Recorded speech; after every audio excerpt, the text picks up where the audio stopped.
జగదీష్ రెడ్డి గత బీఆర్ఎస్ ప్రభుత్వంలో తెలంగాణ విద్యుత్ శాఖ మంత్రిగా పనిచేశారు. ప్రస్తుతం గత బీఆర్ఎస్ అసంబద్ధ నిర్ణయాల వల్ల తెలంగాణ 6,000 కోట్ల రూపాయలు కోల్పోయింది. 6,000 కోట్ల రూపాయల అదనపు భారం తెలంగాణ ఖజానాపై పడిందని ప్రస్తుత గవర్నమెంట్ అంటుంది. అంతేకాదు జస్టిస్ నరసింహారెడ్డి కమిషన్ కూడా నియమించింది. విద్యుత్ కొనుగోళ్లలో అవకతవకలు జరిగాయంటూ ఆ కమిషన్ ముందు హాజరయ్యేదే లేదు అంటున్నారు మాజీ ముఖ్యమంత్రి కేసీఆర్. మరి విద్యుత్ కొనుగోళ్లలో ఏం జరిగింది? విద్యుత్ కొనుగోళ్లలో మాజీ ముఖ్యమంత్రి కేసీఆర్ బాధ్యత ఎంత? అప్పటి విద్యుత్ శాఖ మంత్రి జగదీష్ రెడ్డి బాధ్యత ఎంత? ఈ వివరాలతో పాటు ప్రస్తుత తెలంగాణలో బీఆర్ఎస్ పరిస్థితి ఏంటి, ఇవన్నీ మాట్లాడదాం ఈ అంశాల్లో. జగదీష్ రెడ్డి గారు, మీరు తీసుకున్న నిర్ణయాల వల్ల తెలంగాణపై 6,000 కోట్ల రూపాయల భారం పడింది. విద్యుత్లో తీవ్ర అవకతవకలు జరిగాయని ప్రస్తుత ప్రభుత్వం అంటుంది. రేవంత్ రెడ్డి ప్రభుత్వం జస్టిస్ నరసింహారెడ్డి కమిషన్ కూడా నియమించింది. కేసీఆర్ హాజరయ్యేదే లేదంటున్నారు. ఎందుకు 6,000 కోట్ల రూపాయల అవకతవకలు జరిగాయి? వాస్తవానికి 6,000 కోట్ల రూపాయలు కాదు, అంతకంటే ఎక్కువ మిగిలింది మేము తీసుకున్న నిర్ణయాల వల్ల ఈ రాష్ట్రానికి. అన్ని ఉదాహరణలతో సహా స్పష్టంగా ఉన్నాయి మా దగ్గర. ఈ నిర్ణయం తీసుకున్న నాటికి అంటే వాస్తవానికి వాళ్ళు ఈ కమిషన్ ఏర్పాటు చేసి, నరసింహారెడ్డి గారి కమిషన్ ఏర్పాటు చేసి వారికి ఇచ్చింది 4 టర్మ్స్ ఇచ్చినారు. వారు టర్మ్స్ ఆఫ్ కండిషన్స్లో టర్మ్స్ ఆఫ్ రెఫరెన్స్లో 4 ఇచ్చినారు. ఒకటి, పీజీసీఐఎల్ లైన్ బుక్ చేసుకోవడం ద్వారా మనం కరెంటు తెచ్చుకోకపోయినా వాళ్ళకి కొంత పే చేసినాం, దానివల్ల మనకు నష్టం వాటిల్లింది ప్రభుత్వ ఖజానాకని. రెండవది, ఛత్తీస్గఢ్తో ఒప్పందం చేసుకున్న విద్యుత్ ఏదైతుందో దానికి ధర ఎక్కువైంది, దానివల్ల కొంత నష్టం వాటిల్లింది అని. మూడవది, భద్రాద్రి పవర్ ప్లాంట్ నిర్మాణంలో సూపర్ క్రిటికల్ టెక్నాలజీ కాకుండా సబ్ క్రిటికల్ టెక్నాలజీ వాడినారు కాబట్టి అక్కడ కొంత బొగ్గు ఖర్చు ఎక్కువ అవుతుంది, దానివల్ల ప్రభుత్వ ఖజానాకు నష్టం వాటిల్లుతుంది అనేది మూడవది. నాలుగవది, యాదాద్రి పవర్ ప్లాంట్ నిర్మాణం ఇక్కడెక్కడో రామగుండంలో కొత్తగూడెంలో పెట్టకుండా తీసుకుపోయి నల్గొండ జిల్లాలో దామరచర్లలో పెట్టడం వల్ల ట్రాన్స్పోర్ట్ ఖర్చు ఎక్కువ అవుతుంది, కాబట్టి ఆ ఖర్చు వేస్ట్గా పోతుంది, దీనివల్ల ప్రభుత్వ ఖజానాకి నష్టం వాటిల్లింది. అయితే ఇవి నిబంధనల ప్రకారమే జరిగినాయా లేదా, దీని మీద మీరు విచారణ చేయండి అని చెప్పి జస్టిస్ నరసింహారెడ్డి గారి కమిటీని ఏర్పాటు చేసింది ప్రభుత్వం. ఇది మొదటి విషయం. సరే, ఇప్పుడు వారు మాట్లాడినరు, వారిని వద్దని మేము అంటున్నాం ఒక విషయం పెడితే, ఇప్పుడు మీరు ఫస్ట్ అడిగిన ప్రశ్న 6,000 కోట్లు నష్టం వాటిల్లింది అని చెప్పి. 6,000 కోట్లు కాదు, అంతకంటే ఇంకెక్కువ లాభం జరిగింది మనకు. ఒకవేళ జగదీష్ రెడ్డి గారు నిజంగా అంతకంటే ఎక్కువ లాభం జరిగితే, అవకతవకలు జరగకపోతే ఎందుకు జస్టిస్ నరసింహారెడ్డి కమిషన్ ముందు హాజరు కావటానికి కేసీఆర్ వ్యతిరేకిస్తారు? ఎందుకు హాజరు కానంటున్నారు? వాస్తవానికి మేము అన్ని విషయాలకి దాంట్లో వారికి లెటర్ పంపినాం. వారికి హాజరు కావాలని చెప్పి మీరు మీ సమాచారం పంపండి, మీ దగ్గర ఉన్న సమాచారం పంపండి అని చెప్పి వారు మాకు లెటర్ పెట్టినారు కేసీఆర్ గారికి. వాస్తవానికి వారు అడిగిన సమయానికి మేము ఎలక్షన్ బిజీలో ఉన్నాం కాబట్టి మాకు జూలై వరకు సమయం ఇవ్వండి అని చెప్పి కేసీఆర్ గారు మళ్ళీ తిరుగు లెటర్ రాశారు వారికి. రాస్తే మీకు జూలై 4వ తారీఖు 5వ తారీఖుకి అయిపోతే ఎన్నికల ఫలితాలు, మీరు ఫ్రీ అవుతారు కదా, జూలై 15 లోపల సమాధానం ఇవ్వండి, మాకు రాసి పంపించడం సరిపోతుంది అని చెప్పి వారు మళ్ళీ మాకు లెటర్ పెట్టినారు. దాని మీద కేసీఆర్ గారు కూర్చొని మాట్లాడుతున్నారు, తయారు చేస్తున్నారు లేక, వారి అనుమానాలన్నిటికీ సందేహాలు రాస్తున్నారు.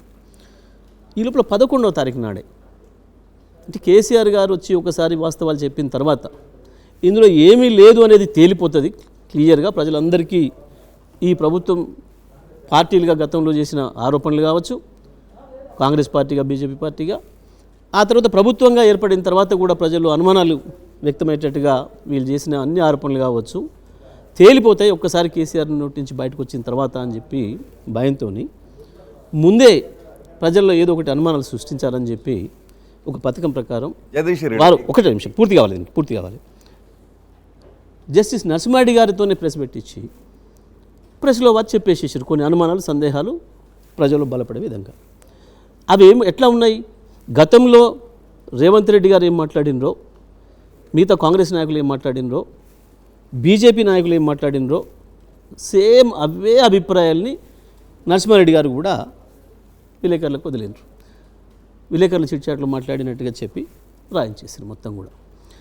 అటువంటి సందర్భంలో కూడా కేసీఆర్ గారు నేను మీకు ఆన్సర్ చెప్పను అని చెప్పకుండా ప్రతి విషయానికి ఈ టర్మ్స్ ఆఫ్ రెఫరెన్స్లో 4 విషయాలు ఏవైతే ఉన్నాయో ఈ 4 విషయాలలో ఏం జరిగింది, ఆనాటి మా ప్రభుత్వం యొక్క ఉద్దేశం ఏంది, మేము ఎందుకొరకు ఈ రాష్ట్ర ప్రభుత్వంలో విద్యుత్ చీకట్లను తొలగించడం కొరకు, ఎంత వీలైతే అంత తక్కువ ధరకు మేము విద్యుత్ కొనుగోలు చేయడం కొరకు మేమేం ప్రయత్నం చేసినామనే విషయాలన్నింటినీ కూడా వారు 12 పేజీల సుదీర్ఘ లేఖలో వివరిస్తూ, అదే సందర్భంలో నరసింహారెడ్డి గారు మీరంటే మాకు గౌరవం ఉండే, కానీ మీరు చేసిన ఈ చర్య ఏదైతే ఉందో మీరు రెండో వైపు వినకుండా ఒకవైపు విని కేవలం వాళ్ళు చేసిన ఆరోపణలను చూసుకొని వాళ్ళు మాట్లాడిన పద్ధతిలోనే మీరు మాట్లాడడం అనేది సరైనది కాదు. ఇది సహజ న్యాయ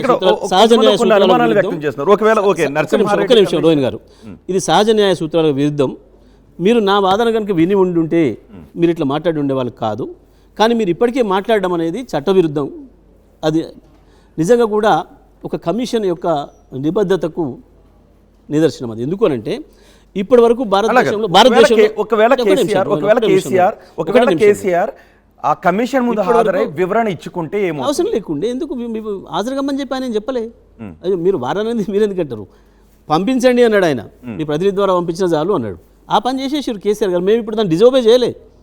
అంటే చట్టబద్ధత లేదు, మీరు కమిషన్ నుంచి విరమించుకోండి. 100% మేము ఇప్పుడు కూడా చెప్తూనే ఉన్నాం. ఎందుకు అనంటే మీరు ఆల్రెడీ ఒక అభిప్రాయానికి వచ్చినట్టుగా ఉన్నారు. మీరు ఆల్రెడీ ఒక అభిప్రాయానికి వచ్చినట్టుగా మీ అభిప్రాయాలు చెప్పేసారు ఆల్రెడీ. ఇక మీకు విచారణార్హత ఇక్కడ ఇంకా నేను చెప్పే మాత్రం ఏం లాభం? ఏ జడ్జి కానీ ఒక చిన్న మ్యాజిస్ట్రేట్ కోర్టులో కానీ ఇంకో కోర్టులో కానీ రెగ్యులర్ జ్యుడిషియల్ విచారణలో కూడా, ఇది జ్యుడిషియల్ ఎంక్వైరీ కాదు, జ్యుడిషియల్ ఎంక్వైరీలో జ్యుడిషియల్ విచారణలో కూడా ఎవరికైనా బాధితుడికి లేదా నిందితుడికి ఆ విచారణ చేస్తున్న విచారణ అధికారి పైన కానీ లేదా ప్రాసిక్యూటర్ పైన కానీ అనుమానం ఉంటే, వారికి అంతకుముందు ఏదైనా తేడాలు ఉన్నాయి, మాకు పరిచయాలు ఉన్నాయి, వీరు ముందే ఒక అభిప్రాయం మీద ఉన్నారు, నా పైన వ్యతిరేకత ఉన్నారు అని కనుక అనుమానం ఉంటే వీరు నాకు వద్దు అని చెప్పి అడిగే హక్కు మీకు కూడా ఉంటుంది, నాకు కూడా ఉంటుంది. ఏది మామూలు విచారణలో కూడా. ఇది మొదలు అర్థం చేసుకోవాల్సింది. దాని ప్రకారం వారు అర్థమైపోయారు. ఇప్పుడు వాస్తవానికి వారు తెలంగాణకు సంబంధించిన బిడ్డగా వారి పట్ల గౌరవం ఉండే, మాకు ఎప్పుడైనా కేసీఆర్ గారికి మా అందరికి కూడా మేము అట్లే ఉంటారు. విచారణ అర్హత లేదు అని అనడానికి కొన్ని టెక్నికల్ పాయింట్స్ చూపిస్తున్నారు. టెక్నికల్ జ్యుడిషియల్ సంస్థలు తీసుకున్న నిర్ణయాలపై జ్యుడిషియల్ ఎంక్వైరీ వేయడానికి అవకాశం ఉండదు. ఈఆర్సీ జ్యుడిషియల్ హోదాలో తీసుకున్నటువంటి నిర్ణయం కాబట్టి దానిపైన మీరు జ్యుడిషియల్ ఎంక్వైరీ వేయడానికి అవకాశం ఉంది. కానీ ఈఆర్సీ అనుమతులు ఛత్తీస్గఢ్ నుంచి కొనుగోలు చేసిన విద్యుత్కి ఈఆర్సీ అనుమతులు ఇవ్వలేదు అని అంటున్నారు. వాస్తవమా కాదు? 100% ఈఆర్సీ అనుమతి ఉంది. ఇక్కడ ఈఆర్సీ ఇచ్చిన ఆర్డర్ ఉంది, అక్కడ ఈఆర్సీ ఇచ్చిన ఆర్డర్ ఉంది. 2 ఆర్డర్లు ఉన్నాయి. ఈ ఈఆర్సీ ఇచ్చిన ఆర్డర్ ప్రకారమే మేము పేమెంట్ కూడా చేసినాం. అసలు ఈఆర్సీ ఆర్డర్ చేయకుండా పేమెంట్ ఎట్లయితుంది? పేమెంట్ చేసినాం. 8,000 కోట్లు పేమెంట్ చేసినా కూడా ఇవాళ రాసి ఇచ్చిన లీక్లో. ఓకే, దాదాపు ఇప్పటికే 3,000 కోట్ల పైన పేమెంట్ చేసినారు అని చెప్పి. ఈఆర్సీ ఆర్డర్ లేకుండా ₹1 కూడా పేమెంట్ చేయడానికి లేదు. ఫస్ట్ కంప్లీట్ గా ప్రతి ఒప్పందానికి ఈఆర్సీ అనుమతి ఉంది. ఎక్కడ ఈఆర్సీ అనుమతి లేని ఒప్పందం అయితే లేదు, అసలు ఉండదు. ఈఆర్సీ అనుమతి లేకుండా ₹1 కూడా పేమెంట్ చేయడానికి నాట్ ఓన్లీ ఈ Chhattisgarh, not only any other, ఏ ఒప్పందంకైనా విద్యుత్తులో కొనుగోలు జరగాలి అని అంటే ప్రతి రూపాయికి ఇవ్వాల్సి ఒప్పందం. ఓకే, వాస్తవంగా మీరు ₹3.90 దీన్ని బట్టే వాళ్ళు మాట్లాడుతున్న ఎన్ని అబద్ధాలు అనేది తెలిపోయింది. వాస్తవంగా మీరు ₹3.90 యూనిట్ విద్యుత్తును కొనుగోలు కొన్నామని చెప్తున్నారు. కానీ వాస్తవంగా దాని మొత్తం చెల్లింపులు చూస్తే ₹5.64 అయిందన్నారు. అది వాస్తవమా కాదా? 100% అవుతుంది కదా. ₹5.64 కాదు, 3.90 అదనంగా 60 పైసలు అవుతుంది వీలింగ్ ఛార్జెస్. పీజీసీఎల్కి ఏదైతే లైన్ ఉందో దాన్ని తక్కువ చేసి మీకు ఇంకో విషయం కూడా చెప్తాం. మీకు ఇప్పుడే సేమ్ టైంలో ఇదే టైంలో ఎన్టీపీసీ నుంచి సింహాద్రి సెకండ్ స్టేజ్ నుంచి కూడా మేము విద్యుత్ కొనుగోలు ఒప్పందం చేసుకున్నాం. అది కూడా సేమ్ దీనిలాగానే పీపీఏనే, ఓపెన్ టెండర్ కాదు, పీపీఏనే. దానికి ఈఆర్సీనే ఇచ్చింది. ఏంది దానికి ఇచ్చింది? ₹4.30, 33 ఇక్కడనేమో $2.94, అది ₹4.33 ఎన్టీపీసీ సేమ్ డే, సేమ్ ఆ కొద్ది రోజుల తేడాతో. ఇది బాగా పోవాలి ప్రజలకి. దానికి కూడా వీలింగ్ ఛార్జెస్ పీజీసీఎల్కు 60 పైసలు చొప్పున. ఎక్కడనైనా ఒప్పందాలు చేసుకున్నప్పుడు ఏ లైన్ ద్వారానైతే మనం తెచ్చుకుంటామో దానికి పేమెంట్ చేయాలి తప్పకుండా. అయితే మీరు భారతదేశంలో చేసిన దానికి భారీ వ్యత్యాసం ఉంది అనే దానిలో తప్పు, పూర్తి అబద్ధం. పూర్తిగా అబద్ధం, మౌలి గారు మిమ్మల్ని క్వశ్చన్ అడగాలనుకుంటున్నారు. పూర్తిగా అబద్ధం ఇది. తీసుకొస్తున్నారు కానీ జస్టిస్ నరసింహారెడ్డి కమిషన్ ఈఆర్సీ చేసిన నిర్ణయాన్ని ప్రశ్నించట్లేదు, ప్రభుత్వం తీసుకున్న విధానపరమైన నిర్ణయాల గురించి మాత్రమే క్వశ్చన్ చేస్తుంది. కానీ కేసీఆర్ గారు ఈఆర్సీ పేరు తీసుకొచ్చి మీరు ఈఆర్సీ నిర్ణయాలు పెట్టి ఎట్లా విచారణ జరుపుతారు, మీకు అర్హత లేదంటున్నారు. దీన్ని తప్పుదారి పట్టించట్లేదా? మీరు మంచి ప్రశ్న వేశారు, బాగా పోవాలి ప్రజలకి. అసలు ఈయన దేని బేస్ చేసుకొని విచారణ చేస్తారు? ధర ఎక్కువైంది అని ఏదైతే అంటున్నారో దేని బేస్ చేసుకొని? ఒక ధర నిర్ణయం అయినప్పుడే కదా దాని మీద చర్చ. ఇప్పుడు మనం ఇందరం మాట్లాడుకుంటుంది, ఆ ధర నిర్ణయం చేసింది ఎవరు? ఈఆర్సీ కదా. సింపుల్. దీంట్లో ఇగో ఇదే పద్ధతుల్లో ప్రజల్ని కన్ఫ్యూజ్ చేసేదానికి వాళ్ళకి ఇష్టమైన పద్ధతుల్లో లీకేజీలు ఇస్తూ ప్రజలు పక్కదారి పట్టిస్తున్నారు. అసలు నిర్ణయం అంతా కూడా ధర పైన. ధర నిర్ణయించింది ఎవరు అంటే ఈఆర్సీ. ఇంకా అది కూడా చెప్తాం మీకు ఇక్కడ. ఇప్పుడు కూడా ధర విషయంలో మన ఈఆర్సీకి ఛత్తీస్గఢ్ ఈఆర్సీకి భేదం ఉంది మధ్యలో. దాని కొరకే అక్కడ ఆప్టెల్లో అప్పీల్ చేసిండ్రు. అయినా మనం మన ఈఆర్సీ నిర్ణయించిన ధర ప్రకారమే ఇప్పుడు చెల్లిస్తున్నాం. ఫైనల్గా ఆ ఈఆర్సీ పైన ఆప్టెల్ ఏదైతే ఉందో వాళ్ళు నిర్ణయం తీసుకున్న తర్వాత దానికి ఫైనల్ పేమెంట్ అవుతుంది. వాళ్ళు మనం ఇచ్చిన ధరనే ఓకే అంటే దాని ప్రకారమే ఉంటుంది. లేదు ఛత్తీస్గఢ్ ఇచ్చింది ఓకే అంటే దాని ప్రకారం చేయాల్సి వస్తుంది. లేదు ఇద్దరి మధ్యన వయా మీడియాగా వాళ్ళు కరెక్ట్గా అంచనా వేసి. అయితే మీకు ఇంకొక విషయం క్లారిటీ ఇస్తా. ఈ ధర నిర్ణయించేటప్పుడు ఎట్లా నిర్ణయిస్తారు అని అంటే, ఏ ప్లాంట్ నుంచి అయితే మనకు పవర్ వస్తుందో ఆ ప్లాంట్ యొక్క నిర్మాణ ఖర్చు ఎంత వచ్చింది, ఆ ప్లాంట్ యొక్క నిర్మాణ ఖర్చు 1 మెగావాట్కు ఎంత వచ్చింది అనేది ఒక నిర్ణయం చేస్తారు, క్యాపిటల్ ఎక్స్పెండిచర్. ఆ తర్వాత రికరింగ్ ఖర్చులో రోజువారీగా పెట్టే ఆ కోల్ అది వాళ్ళకి ఎంత ధరకు వస్తుంది అనేదాన్ని తీసుకుంటారు. ఈ రెండింటిని కలిపి నిర్ణయం తీసుకొని ఈ రెండింటి మీద వచ్చిన ఖర్చు, దాని మీద వస్తున్న ఉత్పత్తి, దాని ప్రకారం ధర నిర్ణయిస్తే ఎక్కడైనా భారతదేశంలో ఏ ఈఆర్సీ అయినా ఇది ఈఆర్సీ అనేది చట్టబద్ధంగా రాజ్యాంగబద్ధంగా ఏర్పాటు చేసిన క్వాజీ జ్యుడిషియల్ సంస్థలు. ఇది ఫస్ట్ తెలుసుకోవాలి. మీకు ఈఆర్సీ ఇచ్చిన అప్రూవల్ వేరు, మీరు దాన్ని ₹3.90 ఫర్ యూనిట్ చెప్తూ, కానీ వాస్తవంగా మనకు రాష్ట్ర ఖజానా మీద పడింది ₹5.40 కదా వాస్తవం. ఎట్లా ఇస్తారు అసలు? ఇస్తే వాడు నాకు జైలు కదా. మీరు ట్రాన్స్మిషన్ ఖర్చులు కానీ మిగతా ఖర్చులను చూపించకుండా, ట్రాన్స్మిషన్ కాదు పీజీసీఎల్ ఖర్చు ఒకటి ఉంటుంది, కంపల్సరీ చేయాల్సిందే కదా ఎవరైనా. ఇప్పుడు అదే చెప్తాను మీకు ఇక్కడ. ఇదే టైంలో ఎన్టీపీసీ సింహాద్రి స్టేజ్ 2 ఏదైతే నిర్మాణం చేసిందో ఆంధ్రాలో, దాని నుంచి వెళ్ళి కూడా మనకు విద్యుత్ ఉత్పత్తికి మనకు విద్యుత్ సరఫరాకి ఇచ్చిండ్రు. అది కూడా పీపీఏ చేసుకున్నాం. దానికి ₹4.33 నిర్ణయించింది అదే ఈఆర్సీ. దానికి కూడా వీలింగ్ ఛార్జెస్ 60 పైసలు యూనిట్కి చెల్లిస్తున్నాం. దీనివల్ల ఛత్తీస్గఢ్ నుంచి తీసుకున్న దానివల్ల లాభం జరిగిందా, నష్టం జరిగిందా? సింపుల్ లెక్క. దానికి ప్రతిదీ కూడా ఆధారం ఉంది. నేను చెప్పడం మీరు అనడమే కాదు, ప్రతి దాంట్లో కూడా ఆధారం ఉంది. ఇప్పుడు నా ఫోన్లోనే ఉన్నాయని తీయల పేపర్లు, ప్రతి దానికి కూడా అలకడనే ఉన్నాయి. ఇప్పుడు అవి మేమంటుంది ఇదే, జస్టిస్ నరసింహారెడ్డి గారు ఇవి చూడకుండానే మాట్లాడడం అనేది అన్యాయమైన విషయం. వారు ముందే ఒక అభిప్రాయంతో ఉన్నట్టున్నారు కేసీఆర్ గారి మీద. వారికి ఏదో ఇతరత్ర ఏదో సంథింగ్ ఏదో ఉన్నట్టున్నది కేసీఆర్ గారి మీద. అందుకే వారు కూడా వీళ్ళు మాట్లాడిన మాటలను ఒక రాజకీయ నాయకుడిలాగా మాట్లాడేసిండు తప్ప నిజంగా ఒక జస్టిస్గా, ఒక జడ్జిగా ఆలోచించి పని చేయలేదు. ఇప్పుడు మీకు కూడా తెలుసండి, మీ అందరికి కూడా తెలుసు, మీ మీద ఒక కేసు అయింది, ఏదో జరిగింది, సంథింగ్ పెట్టారు, మీ మీద విచారణ జరుగుతుంది. ముందే జడ్జి గారు మీ మీద ఒక అభిప్రాయం చెప్పేసిన తర్వాత ఇక మీ న్యాయవాది ఎంత మొత్తుకుంటే ఉంది, మీరు ఎంత మొత్తుకుంటే ఉంది. అంటే జడ్జి గారికి మీ మీద ఆల్రెడీ ఒక అభిప్రాయం వచ్చేసిందని తెలిసిపోయింది కదా. తెలిసిపోయిన తర్వాత ఆ జడ్జి గారి ముందట మనం ఎంత అరిస్తే ఉంది, అరవదన తప్ప ఆయనను మార్చమని అడిగే హక్కు మనకు ఉంది. అంటే ఆయన గత బీఆర్ఎస్ ప్రభుత్వం పైన ఆరోపణలు చేశారా, లేకపోతే టర్మ్స్ ఆఫ్ రెఫరెన్స్లో ఉన్న అంశాల గురించి మాట్లాడారు? దీంట్లోనే ఆల్రెడీ ఆయన ఒక అభిప్రాయంకి వచ్చినట్టు, నిజంగానే ఛత్తీస్గఢ్తో చేసుకున్న దాంట్లో ఏదో తేడా వచ్చినట్టు, ఇక నష్టాన్ని మాత్రమే అంచనా వేయాల్సి ఉంది అని చెప్పిండు. అంటే తప్పు జరిగిపోయింది, నష్టాన్ని మాత్రమే అంచనా వేయాల్సి ఉంది అనే మాట మాట్లాడిన వారు. అక్కడ మేము అభ్యంతరం చెప్పింది. మీరు ఒక ఒపీనియన్కి వచ్చిండ్రు, వచ్చిన తర్వాత మేము ఎంత మొత్తుకున్న ఉపయోగం లేదు, మీకు ఆల్రెడీ ప్రీ ఆక్యుపైడ్ ఆలోచనలు ఉన్నాయి మీ మైండ్లో అనే విషయాన్ని ప్రజలకు చెప్పాలి. కాబట్టి మేము ప్రజలకు స్పష్టంగా చెప్పాలి. రోహిణ్ గారు ఇంకో విషయం కూడా చెప్తాం మీకు.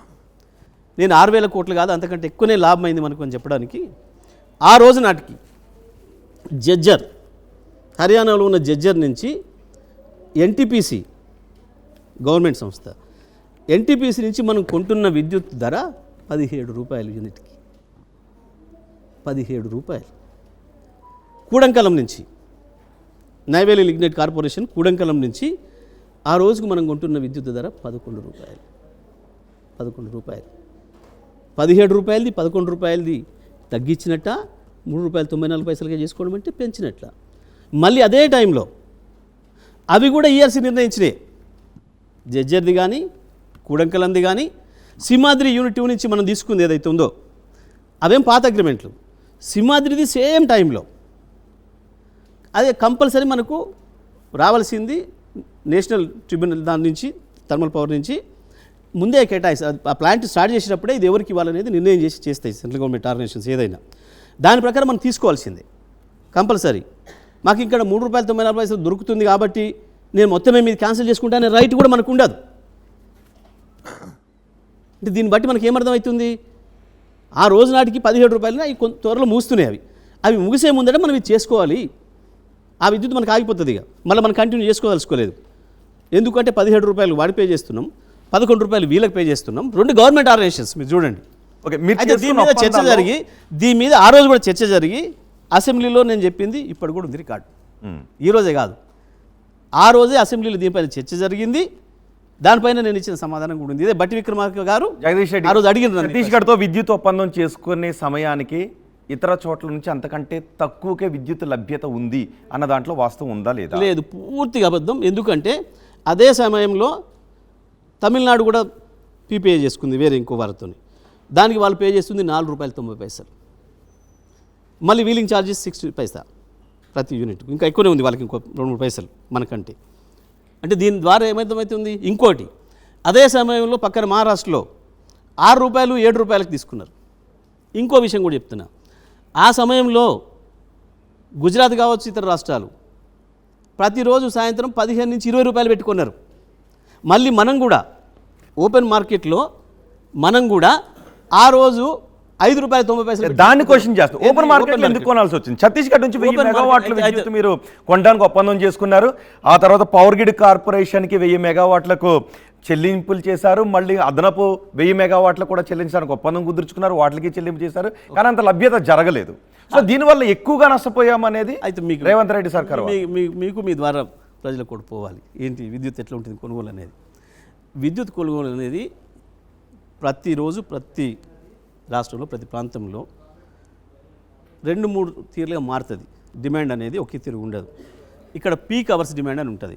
సాయంత్రం 6 గంటల నుంచి 10 గంటల వరకు, పొద్దున 5 గంటల నుంచి 9 గంటల వరకు పీక్ అవర్ డిమాండ్ అంటారు దీన్ని. ఈ సమయంలో విద్యుత్ డిమాండు మామూలుగా డే టైం ఉన్న దాంతో పోలిస్తే కొన్ని చోట్ల 30%, కొన్ని చోట్ల 40%, కొన్ని చోట్ల 20% అదనంగా వస్తుంది. ఎందుకు అంటే మీరే ఉన్నారు మీ ఇంట్లో, ఇప్పుడు ఈ టైంకు మీ ఇంట్లో అన్ని బంద్ ఉంటాయి. సాయంత్రం 6 కాగానే మీరు ఇంటికి చేరుకుంటారు. మొదలు టీవీ ఆన్ అవుతుంది, మొదలు లైట్లు వేస్తారు, టీవీ ఆన్ అవుతుంది, ఇంట్లో గ్రైండర్ ఆన్ అవుతుంది, ఏసీ ఆన్ అవుతుంది, ఇవన్నీ అవుతాయి. ఇట్లా ప్రతి చోట కూడా మొత్తం దేశవ్యాప్తంగా ప్రపంచవ్యాప్తంగా కూడా వీటిని పీక్ అవర్స్ అని అది కాదు. ఒక నిమిషం రోహన్ గారు, లెట్ మీ కంప్లీట్. ఈ టైంలో భారతదేశంలో ఎక్కడైతే మనకు విద్యుత్ పూర్తిగా అందుబాటులో లేకనో వీళ్ళు వివిధ కారణాల చేత కొనుక్కుంటున్న చోట ఆ కొద్ది గంటల కొరకు ఎస్ఎల్డిసి ద్వారా లేదా ఎన్ఎల్డిసి ద్వారా టెంపరీగా కొనుక్కుంటారు. ఏ రోజుకి ఆ రోజు, ఏ గంటకు ఆ గంట. దానికి కూడా ఎట్లుంటుందంటే మన 4 రాష్ట్రాలు సదరన్ స్టేట్స్కి ఎస్ఎల్డిసి అని బెంగళూరులో ఉంటుంది. అది కేంద్ర ప్రభుత్వ సంస్థ. దానికి అప్పీల్ చేసుకోవాలి మనం. ఎప్పుడు 24 గంటల ముందు. రేపు సాయంత్రం 6 గంటలకు మీకు ఎంత విద్యుత్ కావాలని మీరు అంచనా వేసుకుంటారో దానికి ఇవాళ 6 గంటల లోపు మీరు బుక్ చేసుకోవాలి. మాకు ఈ పలానా సమయానికి 6 గంటలకు పలానా 200 మెగావాట్లు కావాలి, 7 గంటలకు 300 కావాలి, 8 గంటలకు 500 కావాలి. ఇట్లా వేసుకుంటారు. ఇది ప్రతి రాష్ట్రంగా ఉంటుంది. ఆ సమయాన్ని అంటే మొత్తం ఒప్పందం చేసుకుంటారు. ఎందుకంటే మొత్తం ఒప్పందం చేసుకుంటే పొద్దున్నాక చెల్లించాల్సి వస్తుంది. కాబట్టి మొత్తం భారతదేశంలో ఉన్న ప్రతి రాష్ట్రం ఇదే విధానం అవలంబించాలి. ఇదే విధానంలో ఆ రోజు సాయంత్రం మనం ఇది కొంటున్న రోజు ప్రతిరోజు సాయంత్రం కూడా ధర ఎక్కువ అవుతుంది. ఆ సమయంలో గుజరాత్ 20 రూపాయలు పెట్టి కూడా కొన్నది. మీరు ఇది నేను చెప్పడం కాదు, దాంట్లోనే దొరుకుతాయి. అక్కడనేమో నేషనల్ సంస్థ ఉంటుంది, ఇక్కడనేమో సదరన్ లోడ్ డిస్పాచ్ సెంటర్, అక్కడనేమో నేషనల్ లోడ్ డిస్పాచ్ సెంటర్ ఢిల్లీలో. ఆ ప్రాంతం అంతా కూడా దాని ద్వారా చేస్తారు. మన 4 రాష్ట్రాలు మనం 5 అయిన తర్వాత మన 5 రాష్ట్రాలకి దీని ద్వారా చేస్తారు. ఇది కూడా పారదర్శకంగా వాళ్ళే అలర్ట్ చేస్తారు, మనం చేయం. మన 5 రాష్ట్రాలు అప్పీల్ ఇస్తాం వాళ్ళకు SLDCకి. మాకు రేపు సాయంత్రం ఇంత అవసరం ఉంది అని చెప్పి తెలంగాణ, ఆంధ్రప్రదేశ్, తమిళనాడు, కర్ణాటక, కేరళ చేస్తారు. అక్కడ ఒక సపోజ్ వీళ్ళు 5 కలిసి చేసింది 2000 మెగావాట్ల డిమాండ్ ఉంటే అక్కడ 1000 అందుబాటులో ఉందనుకోండి వాళ్ళకి. ఆ 1000నే వీళ్ళు ఎంతైతే అడిగినారో రేషియోలో ఇస్తారు. ధర కూడా వాళ్ళని నిర్ణయిస్తారు. బ్యాంకు ద్వారా వాళ్ళకి వెళ్ళిపోయి కట్ చేసుకుంటారు. ఇంత పారదర్శకంగా ఉంటుంది. మీరు చెప్తున్నట్టు ఇంత పారదర్శకంగా జరిగితే కమిషన్ ఎందుకు ఏర్పాటు చేశారని అనుకుంటున్నారు? అయితే కమిషన్ దాని మీద కాదు. కమిషన్ వేసి అదే చెప్తాను మీకు. ఆ సమయంలో మనం ఏముంది అని చెప్పడానికి, ధరల వ్యత్యాసం చెప్పడానికి ప్రజలు కూడా అర్థం కావాలి కాబట్టి విద్యుత్తును ఎట్లా కొంటారు, ఎట్లా చేస్తారనే దానికి కమిషన్ అనేది వేసింది ఈ 4 విషయాలలో. ఒకటి, PGCL లైన్కు ఏదైతే మనం బుక్ చేసుకొని మినిమం ఛార్జెస్ కట్టాలని చెప్పి ముందే నిర్ణయించినరో దానివల్ల కొంచెం ప్రభుత్వ ఖజానాకి నష్టం వాటిల్లిందని మేము భావిస్తున్నాం. ఇది నిబంధనల ప్రకారమే జరిగిందా లేదా అనేది ఒకటి చూడండి. ఛత్తీస్గఢ్లో ఒప్పందం చేసుకోవడం ద్వారా ధర ఎక్కువైంది అని చెప్పి మాకు అనుమానం ఉంది. ఇది నిజమా కాదా, ఆ రోజుకున్న నిబంధనల మేరకు జరిగిందా లేదా దీని మీద విచారణ చేయండి. సబ్ క్రిటికల్ వాడినరు, సూపర్ క్రిటికల్ వాడకుండా దానివల్ల కొంచెం ఎక్కువ కాలుతుంది కాబట్టి వాడారు అనేది వాస్తవమే కదా. 100% డౌట్ ఏముంది, సందేహమే లేదు. ఆడు ఉన్నదేనా అందరూ పక్కన పెట్టేసిన సబ్ క్రిటికల్ ని సూపర్ క్రిటికల్, సబ్ క్రిటికల్ కూడా చెప్తాను మీకు. ఏంటి తేడా అయింది, దానివల్ల ఎంత నష్టం జరిగింది, ఏం జరిగింది అనే విషయం కూడా. మొత్తం ప్రపంచవ్యాప్తంగా భారతదేశంలో కూడా మొట్టమొదలు ఈ విద్యుత్తు తయారు చేయడం అనేది తక్కువలో తక్కువ 30 మెగావాట్లు ఆన్సర్ చెప్తానికి 30 మెగావాట్లు సబ్ క్రిటికల్ టెక్నాలజీ వాడే సమయానికి చాలా రాష్ట్రాలు చాలా సబ్ క్రిటికల్ టెక్నాలజీని పక్కన పెట్టేశాయి. అప్పటికే సూపర్ క్రిటికల్ టెక్నాలజీని వాడాలి అని నామ్స్ చెప్తున్నాయి అనేది వాస్తవమా కాదు? కాదు, అబద్ధం, పూర్తి స్థాయి అబద్ధం. ఇది పూర్తి స్థాయి అబద్ధం. ఈ చర్చ ఎప్పుడు మొదలైంది అని అంటే 800 మెగావాట్ల విద్యుత్తును ఒకే చోట ఉత్పత్తి చేయడం అనే టెక్నాలజీ ఏదైతే వచ్చిందో దీన్ని సూపర్ క్రిటికల్ టెక్నాలజీ అని అంటారు.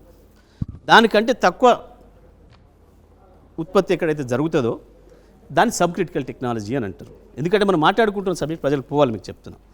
అప్పటికి మన దగ్గర ఉన్న టెక్నాలజీ మన రామగుండంలో 62 మెగావాట్లు తయారవుతుంది సబ్ క్రిటికల్ టెక్నాలజీ. మన KTPPలో 500 మెగావాట్లే తయారవుతుంది సబ్ క్రిటికల్ టెక్నాలజీ. మన కొత్తగూడెంలో 1720 మెగావాట్లు తయారవుతుంది.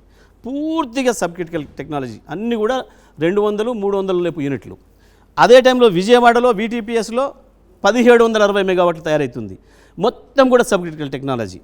ఇదే కాదు, మొత్తం భారతదేశంలో ఉన్న ప్రభుత్వ రంగ సంస్థ NTPCతో సహా ప్రైవేట్ రంగంలో తయారవుతున్న విద్యుత్తు 90% విద్యుత్తు సబ్ క్రిటికల్ టెక్నాలజీ. ఎప్పటి నుంచి, ఏ ఇయర్ నుంచి? మొత్తం ప్రారంభమైన కాంచి ప్రారంభమైంది కాంచి మీకు చెప్తా, ఇది కంప్లీట్ చేయండి, లెట్ మీ కంప్లీట్. అయిన తర్వాత ఎప్పుడైతే 800 మెగావాట్లు ఒకే చోట తయారు చేసే టెక్నాలజీ వచ్చిందో దీనికి సూపర్ క్రిటికల్ టెక్నాలజీ అని, దానికి సబ్ క్రిటికల్ టెక్నాలజీ అని పేరు పెట్టి ప్రపంచవ్యాప్తంగా ఒక చర్చ వచ్చింది. ఏమని, ఈ సబ్ క్రిటికల్ టెక్నాలజీ ద్వారా ఎందుకు దానికి ఏంది పంచాయతీ అంటే, సబ్ క్రిటికల్ టెక్నాలజీ ద్వారా తయారయ్యే విద్యుత్తుకు కొంచెం బొగ్గు ఎక్కువ కాలుతుంది, ఎమిషన్స్ ఎక్కువ వస్తాయి, పొగ ఎక్కువ వస్తాయి. ఆ పర్యావరణం యొక్క ఇబ్బంది దాన్ని తగ్గించడం కొరకు దీన్నే వాడండి అని చెప్పి వాడాలి అని ప్రపంచవ్యాప్తంగా ఒక అగ్రిమెంట్ వచ్చింది. మన ప్రభుత్వం కూడా దాంట్లో చేరిన తర్వాత కేంద్ర ప్రభుత్వం నుంచి ఒక చట్టం చేసిండ్రు. ఏమని, 2017 మార్చి లోపల పూర్తయ్యే ఏ ప్లాంట్ అయినా సబ్ క్రిటికల్తో పెట్టుకోవచ్చు, కానీ 2017 తర్వాత ప్రారంభమయ్యే ప్లాంట్లు సూపర్ క్రిటికల్ మాత్రమే వాడాలి అని చెప్పి దాంట్లో ఉన్న నిబంధన. దీని ప్రకారం మనం తీవ్రమైన విద్యుత్ సంక్షోభంలో ఉన్నప్పుడు కేసీఆర్ గారు BHELని పిలిచారు. ఎందుకంటే భారతదేశంలో ఉన్న అతి గొప్ప సంస్థ, మంచి పేరున్న సంస్థ, ప్రభుత్వ రంగ సంస్థ. ప్రైవేట్ వాళ్ళని పిలిస్తే లేనిపోని ఇష్యూస్ వస్తాయని చెప్పి వాళ్ళని పిలిచి, ఎందుకంటే మీరు ఇంకోటి కూడా ఇక్కడ గుర్తుపెట్టుకోవాలి, ప్రైవేట్ వాళ్ళకు నేను మీకప్ప చెప్పిన విద్యుత్ ప్లాంట్ నిర్మాణం చేసిమని మళ్ళీ దాని కొరకు ఇంప్లిమెంట్ కొరకు మెషినరీ కొరకు మీరు కూడా BHEL దగ్గరికి వెళ్ళాలి. మొత్తం ఎవరైనా సరే BHEL దగ్గర వేరే కంపెనీ చెప్తాం మీకు, కంప్లీట్ చేయండి, లెట్ మీ కంప్లీట్. వారిని పిలిచి అడిగాడు, అతి తక్కువ సమయంలో మీరు విద్యుత్ ప్లాంట్ నిర్మాణం చేయడానికి ఎంత సమయం తీసుకుంటారు అని అన్నప్పుడు వాళ్ళు చెప్పిన మాట, సార్ 800 మెగావాట్లది చేయాలంటే ఇప్పటి వరకు భారతదేశంలో ఎక్కడనైనా 8 నుంచి 10 సంవత్సరాలు తీసుకుంది సమయం. 8 నుంచి 10 సంవత్సరాలు తీసుకుంది. ప్రతి చోట మీరు ఏదైనా సరే ప్రారంభం రోజు శంకుస్థాపన చేసిన రోజు ఉత్పత్తి రోజు తీసుకుంటే 10 సంవత్సరాల లోపు ఏది కూడా లేదు మొత్తం భారతదేశంలో. కానీ మీరు ఇంతగా అడుగుతున్నారు కాబట్టి 800 మెగావాట్లది అయితే 5 ఏళ్లలో మేము పూర్తి చేయగలుగుతాం. ఏదైనా మీరు అడిగిన దాని ప్రకారం స్పీడప్ చేసి మిగతా అన్ని కూడా మీరు అవకాశాలు కల్పిస్తే మాకు ఆటంకం లేకుండా అనుమతులు వస్తే కేంద్రం నుంచి 5 ఏళ్లలో పూర్తి చేస్తాం.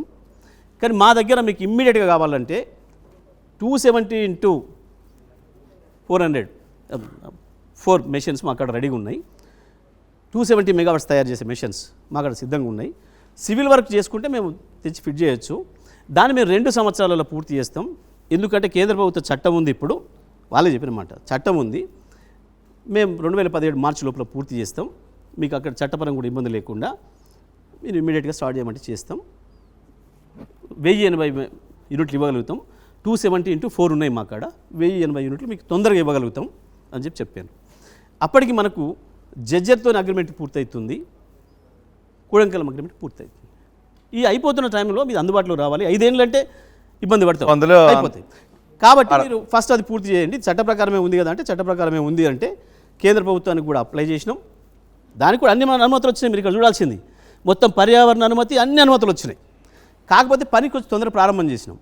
ఈలోపు ఎవడో ఒక దుర్మార్గుడు, తెలంగాణ ద్రోహి ఎవడున్నాడు దాని వెనకాల ఎవడో ఒకడు వైజాగ్ సంబంధించిన ఒకడు పోయి ఎన్జీటీలో అప్లై చేసిండు. ఎన్జీటీలో దీన్ని వ్యతిరేకంగా పిల్లేసిండు. వాళ్ళు స్టే ఇచ్చిండ్రు. ఎన్జీటీలో స్టే ఇచ్చి దాన్ని నిర్మాణానికి ఆలస్యమైంది. స్టే వెకేట్ చేసి వచ్చే సమయానికి కరోనా వచ్చింది. ఎవరు వేయించారనుకుంటున్నారు అది? ఇప్పుడు తెలంగాణ ద్రోహులు ఎవడో ఉంటాడు.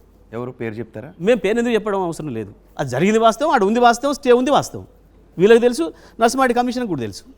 రైట్. ప్రసాద్ మిమ్మల్ని ఇది జరిగిన విషయం. ఇది సూపర్ క్రిటికల్ టెక్నాలజీకి సబ్ క్రిటికల్ టెక్నాలజీకి తేడా ఏంటంటే ఇది జరిగింది. ఇది ఇప్పటికీ కూడా భారతదేశంలో ఈ రోజుకు ఇప్పటికి కూడా ఇంకా 90%, 85% విద్యుత్ సబ్ క్రిటికల్ టెక్నాలజీతో తయారవుతుంది. అంటే అది 2017కి ముందు ప్రారంభమైన వాటి విషయంలో అయితే ఇప్పటికి కూడా చెప్తున్నా, ఆ రోజుకి 17 ప్లాంట్లు భారతదేశంలో 17 ప్లాంట్లు including RTPP Rayalaseema thermal power స్టేషన్తో సహా దాదాపు 8-9 ఏళ్ళు అయినాయి ప్రారంభమయ్యి. సబ్ క్రిటికల్ కూడా పూర్తి కాకుండా అట్లే ఉన్నాయి. 17 ప్లాంట్లు మన తర్వాత ఇప్పటికీ 6-7 ప్రారంభమైనాయి. ఓకే. కేంద్రం కూడా అనుమతి ఇచ్చింది. ఇప్పుడు మీరు ఇక్కడ రోహిణ్ గారు మీరు చూడాల్సింది ఏంటంటే ఎలక్ట్రిసిటీ విషయంలో ప్రతి రూపాయి కొనుగోలు కానీ ప్రతి ఇంకా డెప్త్ గా మాట్లాడదాం. ప్రసాద్ మిమ్మల్ని క్వశ్చన్ అడగాలనుకుంటున్నారు. ప్రసాద్ సార్, జగదీష్ రెడ్డి గారు, మీరు అన్నీ కూడా టెక్నికల్ వర్డ్స్ చెప్తున్నారు, ERC, sub critical, super critical, peak hours అని. కానీ ఆల్రెడీ మీ మీద ఒక నింద మోపారు, 6,000 కోట్ల కుంభకోణానికి పాల్పడ్డారని. దాని నుంచి మీరు ఎలా బయటపడతారు? అదో తెలివి తక్కువ బయటపడడం ఏంది? ఆరోపణ చేసినోడికి పరువు పోతుంది. ఆ మాట అది రాసినోడికి ఇవాళ రాసిన పేపర్లలో దానికి జస్టిస్ నరసింహారెడ్డి సమాధానం చెప్పాలి. ఎవరికి నోటీసులు ఇస్తాడు, ఎవరిస్తే చెప్తే రాసినది. పలానా బాధ్యతని ఎవడు మాట్లాడలేదు, కానీ ప్రధాన పేపర్లలో ప్రధాన శీర్షికకు వచ్చింది. దీన్ని ఎవరు చెప్పాలి? పలానా మీరు ప్రసాద్ మాట్లాడిందంటే అర్థం చేసుకోవచ్చు, లేదా మౌలి గారు మాట్లాడినంటే ఆయన మాట్లాడిండు, ఆయన ఆరోపణ చేసిండు, నీ ఆధారాలు ఏందో తెమ్మని చెప్పవచ్చు. ఎవరు చెప్పిండో తెలియకుండా ఒక కేసీఆర్ గారి పైన బురద జల్లే పద్ధతుల్లో వస్తున్న ఈ రోతరాతలు వీటి విషయంలోనే కదా మేము సంతోషపడ్డది. ఒక జస్టిస్ కమిషన్ వస్తే బ్రహ్మాండంగా మేమంతా బయటపడతాం హ్యాపీగా. వీళ్ళు చేసిన ఆరోపణలన్నీ పనికిమాలిన ఆరోపణలు, పసలేని ఆరోపణలు, కేసీఆర్ గారిని బదనాం చేయడం కొరకు మాత్రమే చేసిన ఆరోపణలు, తప్పుడు ఆరోపణలు అని చెప్పి బయటపడతాయి, నిజాలు బయటకు వస్తాయి అని మేమే సంతోషపడ్డాం. అసలు ఒక మాట చెప్పాలంటే నేనే కదా ఛాలెంజ్ చేసిన శాసనసభలో. ఎట్లా చేస్తాం? ఏ ధైర్యం ఉంటే చేస్తాం? వీళ్ళు చేసే ఆరోపణలు మొత్తం పనికిమాలినవి, బురద జల్లేవి తప్ప ఇంకోటి కాదు. ఏ విద్యుత్ రంగం అయితే కేసీఆర్ గారికి మొత్తం తెలంగాణలో కాదు భారతదేశంలో ప్రపంచవ్యాప్తంగా పేరు తెచ్చిందో ఆ విద్యుత్ రంగంలోనే బదనాం చేయాలి అనే ఒక కుట్రతోని వారికి వేరే ఇంకేం అవకాశాలు లేక ఉత్త మాటల్ని మాట్లాడి తమకు అనుకూలమైన మీడియాలో రాపిచ్చి ప్రజల్లో అనుమానాలు రేకెత్తించి 100 సార్లు దాన్ని మాట్లాడి నిజమని నమ్మించే ప్రయత్నం చేస్తున్నారు ఈ దుర్మార్గులు. ఒక విచారణ జరిగితే విచారణ కమిషన్ తప్పకుండా ఒక జడ్జి గారు కాబట్టి నిజాలనే చెప్తారు, వాస్తవాలనే మాట్లాడతారు, దాంతో మనం బయటపడతామని చెప్పి మేము భావించినాం. కానీ దురదృష్టం ఏంటంటే ఆ జడ్జి గారు కూడా ఎందుకో పాపం వారికి ఏం కోపమో వ్యక్తిగతమైన కారణాలు ఏంటివో వాళ్ళ పక్షాన చేరిపోయి వాళ్ళ వాదనలే నా వాదనలు అనే పద్ధతుల్లో ముందే బయట పెట్టేసారు వారి ఆలోచన. అక్కడనే మేము అభ్యంతరం చెప్పినాం. రైట్, మౌలి గారు మిమ్మల్ని క్వశ్చన్ అడగాలనుకుంటున్నారు. జగదీష్ రెడ్డి గారు, ఒకవేళ కమిషన్కి విచారణాధికారం లేకపోతే మీరు కోర్టుకు వెళ్ళి ఆపుకునే అవకాశం ఉండగా దాన్ని వదిలేసి కేసీఆర్ గారి లెటర్లో అసలు మీకు విచారణ అర్హత లేదు, మీరు పనికిరారు, మీరు దిగిపోండి అని పదే పదే 100% ఒక న్యాయమూర్తిని అవమానించడం కాదా? కాదు, అసలే కాదు. న్యాయంగా మా హక్కును ఉపయోగించుకున్నట్టు. అసలు నిజమే ఆయన న్యాయమూర్తి అని కనుక భావిస్తే మేము ఎందుకు మాట్లాడతాం? ఆయన న్యాయమూర్తి కాదు, ఒక పక్షం వైపు వాదించేవాడికి తయారయ్యిండు. న్యాయమూర్తి ప్లేస్లో ఉంచి న్యాయవాది వైపు తయారయ్యిండు. కాబట్టి మేము అభ్యంతరం చెప్పాలి, మీకు అర్హత లేదు, వద్దు అని. బాధ్యత మాది. ఎందుకు అనంటే మీరు అన్న పాయింట్ మంచి పాయింట్, మీరు ముందే కోర్టుకు వెళ్ళి ఆపొచ్చు అని. కానీ చేయలేము మేము ఆ పని. మేము చర్చ చేసుకున్నాం, వీరు ఒప్పుకున్నాడా మేము చర్చ చేసినాం. అరే ఎట్లెట్లు ఒప్పుకున్నాడు ఈయన, ఇంత సీనియర్ జడ్జు, సీజేగా రిటైర్ అయ్యిండు, ఈఆర్సీ మీద విచారణ చేయడానికి లేదు అధికారం, అట్లెట్లా చేస్తాడు? చెప్పాల్సింది నా వాళ్ళకు. కనీసం ఆ రెండను తీసేసుకోవాల్సింది ఆయన. ఇది చేయకూడదండి, మరి మీరు పొరపాట్లు ఇచ్చిండ్రు, టర్మ్స్ ఆఫ్ రెఫరెన్స్లో ఏదైతే ఈఆర్సీ ఇచ్చిందో అది తీసేయండి అని చెప్పాల్సి ఉండే. ఎట్లా ఒప్పుకున్నాడు ఈయన అని చెప్పి మేము కూడా ఆశ్చర్యపోయినాం. కానీ ఇప్పుడు మనం ఏం మాట్లాడినా కమిషనే వద్దంటున్నారు. ఇప్పుడు ఎట్లయితే గాయకు పెడుతున్నారో, మీరు వద్దంటున్నారు, మీకు ఇష్టం లేకంటున్నారు, ఇదని మాట్లాడుతున్నారో, ఈ మాటలు ఇంకెక్కువ మాట్లాడుతారు అప్పుడు. మేము కానీ చూద్దాం, చేయని మనదేం పోయింది. ఎవరు చేసినా ఎట్లా చేసినా మనం మంచిగా వస్తాం కదా బయటికి. అలా జరిగిన దాంట్లో రూపాయి తప్పలేదు కదా. ఇంకోటి కూడా చెప్పాలి మీకు ఈ సందర్భంగా. అసలు ఒక్కటండి, ఎవరిమైనా ఈ పైసలు ఛత్తీస్గఢ్ రాష్ట్ర ప్రభుత్వానికి, లేదా వాళ్ళు అంటున్నట్టు కేంద్ర ప్రభుత్వ సంస్థ పీజీసీఎల్కి. ఒక రాష్ట్ర ప్రభుత్వ అధికారి నుంచి మీరు లంచం తేగలుగుతారా? చేసింది ఎవరితో? ఎంఓయు రమణ్ సింగ్ గారితో, బీజేపీ ముఖ్యమంత్రి. మరి మనం ఇస్తే లంచం ఆయన తీసుకున్నట్టు ఉండాలి కదా, లేదా ఆయన ఇస్తే మనం తీసుకున్నట్టు ఉండాలి కదా. లంచం ఇస్తాడా ఒక రాష్ట్ర ముఖ్యమంత్రి? ఒక రాష్ట్ర జెన్కో నుంచి ఇంకో రాష్ట్ర జెన్కోకి కానీ ఇంకో రాష్ట్ర ముఖ్యమంత్రి కానీ పైసలు ఇస్తారా ఎక్కడైనా? నిరుపయోగమైన అనేది నేను అదే అంటున్నా, నిరుపయోగమైనది ఎందుకు చేస్తారు? నిరుపయోగం ఎందుకు? తెలంగాణ పైసలు నిరుపయోగం చేసి ఇంకోరికి ఇవ్వాలి? మీకు ఏదైనా లాభం ఉంటేనే కదా, ఈడంగా ఇచ్చి ఆడంగా తెచ్చుకునే అవకాశం ఉంటేనే కదా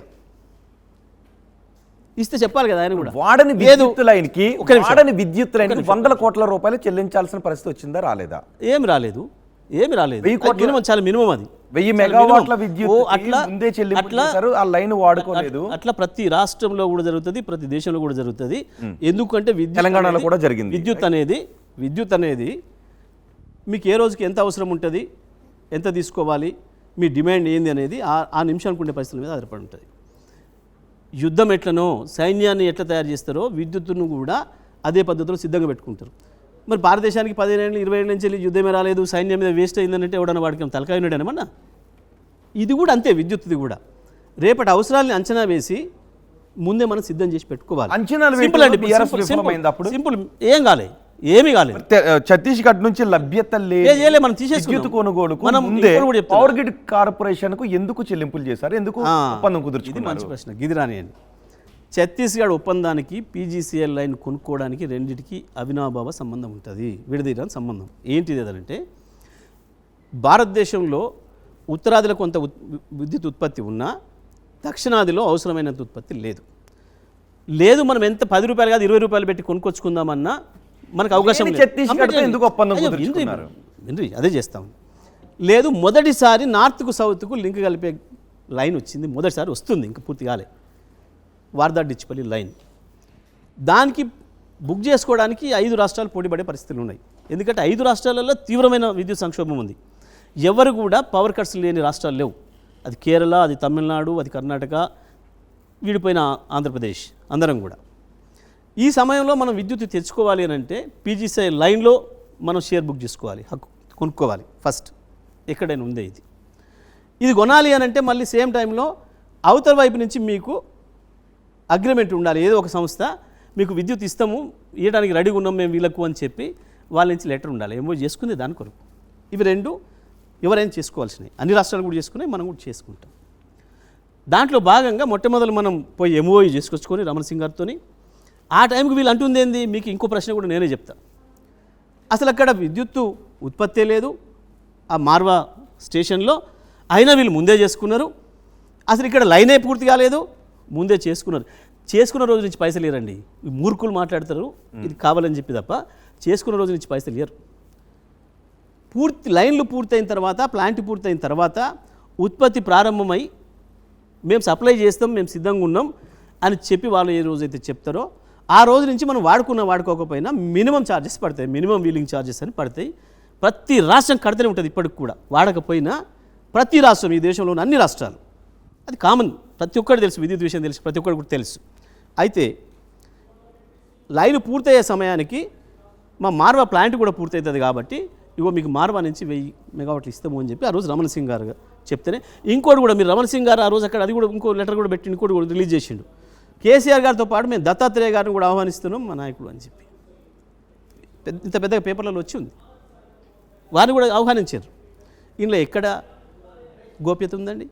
ఎక్కడ అవినీతికి అవకాశం ఉందండి? అయింది. 1000 మెగావాట్లకు ఆకాంక్ష చేసుకున్నాం, 1000 మెగావాట్లకు లైన్లో కూడా బుక్ చేసుకున్నాం. ఆ తర్వాత మిగతా రాష్ట్రాలు కూడా పోటీకి వస్తున్నాయి. మన దగ్గర ఉత్పత్తి అనుకున్నంత పెరిగితే డిమాండ్ పెరుగుతుంది బాగా తెలంగాణలో. తెలంగాణ డిమాండ్ ఆ రోజు 7000 మెగావాట్లు ఉంటే ఇవాళ 20,000 మెగావాట్లకు 16,000 మెగావాట్లకు వచ్చింది. ప్రతి సంవత్సరం చాలా రాడికల్గా పెరిగింది, 20% కూడా పెరిగింది ఒక్కోసారి. ఎందుకంటే ఈ రాష్ట్రంలో ఏర్పడ్డ మార్పు, కేసీఆర్ గారి మీద వచ్చిన విశ్వాసం, పరిశ్రమలు రావడం, ప్రతిదీ కూడా పెరగడం ఎక్కడ లేని పద్ధతిలో. జనరల్గా భారతదేశం యావరేజ్, అంతకుముందు రాష్ట్ర యావరేజ్ కూడా 7 to 9 హార్డ్లీ 10% పెరుగుతుంది ప్రతి సంవత్సరం కూడా డిమాండ్. కానీ మన దగ్గర ఒక్కొక్కసారి 15-18% కూడా పెరిగింది పెరిగిన వాతావరణం పరిస్థితులలో. ఓకే. సో అటువంటి పరిస్థితులలో ఇంకొక 1000 మెగావాట్ల ట్రాన్స్మిషన్ కూడా మనం బుక్ చేసుకున్నాం, అడ్వాన్స్గా బుక్ చేసుకున్నాం. ఆ తర్వాత వాళ్ళు ఈ 1000 ఏదైతుందో మనకి ఇస్తున్న 1000 వాళ్ళ అవసరాలు పెరిగి మొత్తం సప్లై చేయలేకపోయారు. వాళ్ళ అవసరాలు కూడా పెరిగి మొత్తం సప్లై చేయలేకపోయారు. ఆ పరిస్థితులలో అలాంటి పరిస్థితుల్లో వాళ్ళ మీద ఏమన్నా క్యాన్సిల్ చేసుకున్నాం అవకాశం ఉంటుందా? పూర్తిగానే ఆ పరిస్థితులలో ఈ ఇంకొక 1000 అదనంగా ఏదైతే బుక్ చేసినామో దాన్ని వెంటనే క్యాన్సిల్ చేసినాం. అది కూడా మీరు నోట్ చేసుకోవాలి. అది కూడా క్యాన్సిల్ చేసినాం మనం. ఇది నిరుపయోగం అవుతుంది, వీళ్ళతోని కావట్లేదు, వాళ్ళ రాష్ట్ర అవసరాలు పెరిగినాయి, వాళ్ళు కూడా చేసే పరిస్థితుల్లో లేరు. ఎందుకంటే ఈ 1000లోనే మొత్తం 1000 ఎప్పుడు కూడా చేయలేకపోయినారు అని చెప్పి మనం ఆ కారణం చెప్పేసేసి అది క్యాన్సిల్ చేసుకున్నాం. ఇక మీకు ఇంకో విషయం కూడా చెప్తే ఈ సందర్భంలో పోనీయండి ప్రజలకు ఇంకొక మాట, లెట్ మీ కంప్లీట్. మీరు ఇదే కనుక అడిగితే నిజంగా మేము విచారణ చేయదలుచుకుంటే, నిజంగా జరిగిన తప్పు ఇది తప్పు కనుక అనిపిస్తే, ఇదే తప్పు అయితే ఇవాళ మన ప్రభుత్వాన్ని వెళ్తున్న వాళ్ళు వాళ్ళ బాసులందరూ జైలు పెట్టాలి జరిగిపోయిన దుర్మార్గానికి. కానీ మేము రాజకీయం చేయలేదు. ఎవరిని జైలు పెట్టాలి? ఇప్పుడు మన ప్రభుత్వాన్ని నడిపిస్తున్న వీళ్ళ బాసులను. ఎందుకంటే 1994-95 ప్రాంతంలో గ్యాస్ ఆధారిత విద్యుత్తును సరఫరా చేయడానికి అని చెప్పి అసలు గ్యాస్ లేదు, ప్లాంట్ లేదు, అగ్రిమెంట్ చేసుకుంటే వీళ్ళు వాస్తవానికి అగ్రిమెంట్లో బాస్ ఎవరు? 94-95లో ఎవడు పరిపాలిస్తున్నాడో ఈ రాష్ట్రాన్ని సమైక్య ఆంధ్రప్రదేశ్ 94-95లో ఎవడు పరిపాలిస్తున్నాడో వాళ్ళు చెప్తాను మీకు. ఇక ఇవి మొత్తం డాక్యుమెంట్స్ ఉన్నాయి, ఎవ్రీథింగ్. 2400 మెగావాట్లు గ్యాస్ ఆధారిత విద్యుత్తును సప్లై చేస్తామని చెప్పి పీపీఎల్ చేసుకుంటే, ఆంధ్రప్రదేశ్ ఎలక్ట్రిసిటీ బోర్డు పీపీఎల్ చేస్తే దానికి మనం అసలు ప్లాంటే పూర్తి కాలేదు, వాళ్ళకి మనం అడిగే రైట్ కూడా లేదు, 1 మెగావాట్ కరెంట్ ఉత్పత్తి కూడా కాలేదు. ఈ రోజు కూడా వాళ్ళకు మనం 6-7 వేల కోట్ల రూపాయలు పేమెంట్ చేసినాము. ఇంకా 7,000 కోట్లు రావాలని ఇప్పుడు వాళ్ళు మన మీద కేసులు వేసారు, సుప్రీంకోర్టులో నడుస్తుంది. అందులో తెలంగాణ వాటాగా 3800 కోట్లు కట్టాలని చెప్పి కేసులు వేసారు. అసలు ప్లాంటే లేదు, ఉత్పత్తే కాలేదు. అంటే అది కూడా మీకు పేరు చెప్తా. అగా మీరు చూడ్రి, ఏంది అది 2400 మెగావాట్లు గ్యాస్ ఆధారిత ప్లాంట్లతోని మాకు విద్యుత్ ఇస్తామని చెప్పి ఓకే, అది 94-95 నాటికి ఇప్పటి వరకు మేము వచ్చినా కూడా పే చేసినాం. ఇప్పటి కూడా మినిమం ఛార్జెస్లు పే చేసినాం. తెలంగాణ రాష్ట్రం ఏర్పడ్డాక విద్యుత్ సరఫరా కానీ విద్యుత్తుకు పైసలు పే చేసినాం. దీని మీద చేయాలి విచారణ, దీని మీద చేయాలి. కానీ ఆనాడు మేము రాజకీయ కక్షలతో ఏం పని వద్దు, ఇదేదో కక్షాదింపులాగా ఉంటుంది, పాత పనికిమాలి తవ్వుకొని అయిపోయింది, ఆ సమైక్య అందరు పీడే వదిలింది కదా మనకెందుకు అని చెప్పి మేము వదిలేసినాం. ఏంది ఆ సంస్థల పేరు కూడా చెప్తా మీకు. ఆ రోజు ఎవరెవరితో చేసుకున్నారు అనేదానికి, ఎవడోడి నెక్సెస్ ఏముంది అనేదానికి, జీవికే, స్పెక్ట్రమ్, జిఎంఆర్, ల్యాంకో ఈ 4 కంపెనీల నుంచి వాళ్ళు విద్యుత్ తయారు చేస్తామంటే వీళ్ళు కొంటామని ఒప్పందాలు చేసుకొని అసలు గ్యాస్ ఆధారిత విద్యుత్ ఒక్క మెగావాట్ కాదు కదా, 1 మిలియన్ యూనిట్ కాదు కదా, 1 యూనిట్ కూడా సప్లై కాలే. కాకుండానే ఎంత నష్టం జరిగింది? దాదాపుగా మనం పే చేసిందే ఆనాడు సమైక్య ఆంధ్రప్రదేశ్ కావచ్చు, తెలంగాణ ఏర్పడ్డాక దాదాపు 10,000 కోట్ల రూపాయలు, ఇప్పుడు ఇంకా 7,000 కోట్ల రూపాయలు మాకు బకాయిలు రావాలని వాళ్ళు సుప్రీంకోర్టులో కేసు వేసి నడుస్తుంది. ఇవాళ కూడా నడుస్తుంది. మీరు మళ్ళీ ఒకసారి పెట్టుకుందామంటే ఆల్ కోర్టు కేసేస్తో తీసుకొచ్చి ఇస్తేస్తాను నేను మొత్తం తీసుకుంటండి. ఇది కాదని చెప్పమనండి. ఎవడో ఇప్పుడు ఈ ప్రభుత్వంలో ఉన్నాడు ఎవడైనా కాదంటే చెప్పండి. సో అప్పుడు టీడీపీ ఏంది, విద్యుత్ సంక్షోభం తీవ్రంగా ఉంది కాబట్టి ఒక ప్రభుత్వం గ్యారంటీ ఇస్తేనే వాళ్ళు కూడా ప్లాంట్లు పెడతారు కాబట్టి అందుకే మేము గ్యారంటీ ఇస్తున్నాం అని చెప్పి రాసి ఆ రోజు అగ్రిమెంట్లు చేసారు. ఆ అగ్రిమెంట్లు చేసిన తర్వాత కూడా ఏం చేయాలి వాస్తవానికి దాంట్లో ఎంత దొంగ అగ్రిమెంట్లు అంటే ప్లాంట్ స్టార్ట్ అయిన రోజు నుంచి ఎప్పుడైతే ఒక పీపీ అవుతుందో, పీపీ 2 ఏళ్ల ముందు కావచ్చు, 5 ఏళ్ల ముందు. మీరు ఇప్పుడు సమైక్య పాలన గురించి కాదు ఇవాళ ఈ రాష్ట్రంలో వెళ్తున్నవాడు ఎవడైతే కమిషన్లు వేసిండో వీళ్ళ బాసులే చేసింది. వీళ్ళు కూడా రాజకీయాల్లో ఉన్నారు, వీళ్ళే చేసింది. వాస్తవానికి జనరల్గా ఎవరమైనా కొంచెమన్నా బుద్ధున్నోడు, రాష్ట్ర ప్రజల ఖజానా పైన విశ్వాసం ఉన్నోడు, ప్రేమ ఉన్నోడు, ప్లాంట్ ప్రారంభమై మేము మీకు విద్యుత్తుని ఇవ్వడానికి రెడీ అయినవన్న తర్వాత మనం తీసుకోకపోతే మనం కట్టాలి మినిమం బిల్ ఎక్కడైనా అగ్రిమెంట్ ప్రకారం. కానీ వీళ్ళు ఆ నిబంధన చేర్చకపోవడం వల్ల ప్లాంట్ రెడీనే కాలేదు. అంటే ఒకవేళ సరఫరా చేస్తామన్న విద్యుత్తుని సప్లై చేయకపోతే వాళ్ళపైన ఏదైనా చర్యలు తీసుకోవడానికి అవకాశం పెట్టలే వీళ్ళనాడు, పెట్టకనే ఈ దరిద్రం. ఓకే ప్రసాద్, ఎక్కడ ఇప్పుడు యాదాద్రి పవర్ ప్లాంట్ను ఎక్కడ చుట్టుపక్కల బొగ్గు లేకుండా దామరచెర్లో ఎందుకు పెట్టారు? ఏమన్నా కమిషన్ల వ్యవహారం ఉందా దీనికి? మంచి ప్రశ్న. అసలు దీంట్లో ఎవరికి కమిషన్ ఇస్తారు? నల్గొండ జిల్లాలో దామరచెర్లో ఎందుకు పెట్టాల్సి వచ్చింది? దామరచెర్లో ఎందుకు పెట్టాల్సి వచ్చింది? అక్కడ ఉన్న ఎమ్మెల్యేకో, ఎంపీకో, ఆ జిల్లా మంత్రికో, అక్కడ ప్రజలకు కమిషన్ ఇస్తున్నందుకు ఆడ పెట్టిందా? ఎందుకు పెట్టారు? ఇక ఏంది వాళ్ళు చెప్తుంది దీంట్లో వాళ్ళ అభ్యంతరం? బొగ్గు ట్రాన్స్పోర్ట్ చేస్తే ధర ఎక్కువవుతుంది. ఏం ప్రశ్న అండి, ఏమా అద్భుతమైన ఆరోపణ అండి. వీటీపీఎస్ ఎక్కడుందండి? విజయవాడలో. బొగ్గు ఎక్కడుంది? ఎన్ని కిలోమీటర్లు తీసుకుపోతుండ్రు? ఎందుకు నోరు తెరవలేదు వీళ్ళు? ఎందుకు Rayalaseema thermal power plant RTPP ఎక్కడుంది? జగదీష్ రెడ్డి గారు, ఎగ్జాక్ట్లీ ఇక్కడే క్వశ్చన్ ఏంటంటే, మీరు ఉద్యమకాలంలో ఉన్నప్పుడు వీటీపీఎస్ పెడుతున్నప్పుడు అబ్జెక్షన్ చేశారు. ఎక్కడైతే బొగ్గు గనులు ఉన్నాయో అక్కడ పెట్టకుండా వీటీపీఎస్ ఎందుకు పెడుతున్నారని ఆ రోజు మాట్లాడిన పరిస్థితి. ఇవాళ మీరు దానికి భిన్నంగా కృష్ణానది పరివాహక ప్రాంతంలో ఎక్కడ కూడా బొగ్గు నిల్వలు లేవు, అలాంటి ప్లేస్లో దామరచెర్ల ఎందుకు సెలెక్ట్ చేయాల్సి వచ్చింది? నాట్ ఓన్లీ కృష్ణానది ప్రాంతం, దామరచెర్ల ఈ దేశంలో, ఈ ప్రపంచంలో గత 15-20 సంవత్సరాలుగా మనం వింటున్నమాట, అభివృద్ధి అనేది సమగ్రంగా లేకపోతే, అన్ని ప్రాంతాల్లో లేకపోతే ఉద్యమాలు వస్తున్నాయి, దేశాలు విడిపోతున్నాయి, రాష్ట్రాలు విడిపోతున్నాయి. కాబట్టి ఆ ఉన్న రాష్ట్రం కావచ్చు, ఉన్న దేశం కావచ్చు, అన్ని ప్రాంతాలలో అభివృద్ధి చేయడం అనేది అవసరం ఇప్పుడు అనేది వచ్చింది మనకు తెలుసు.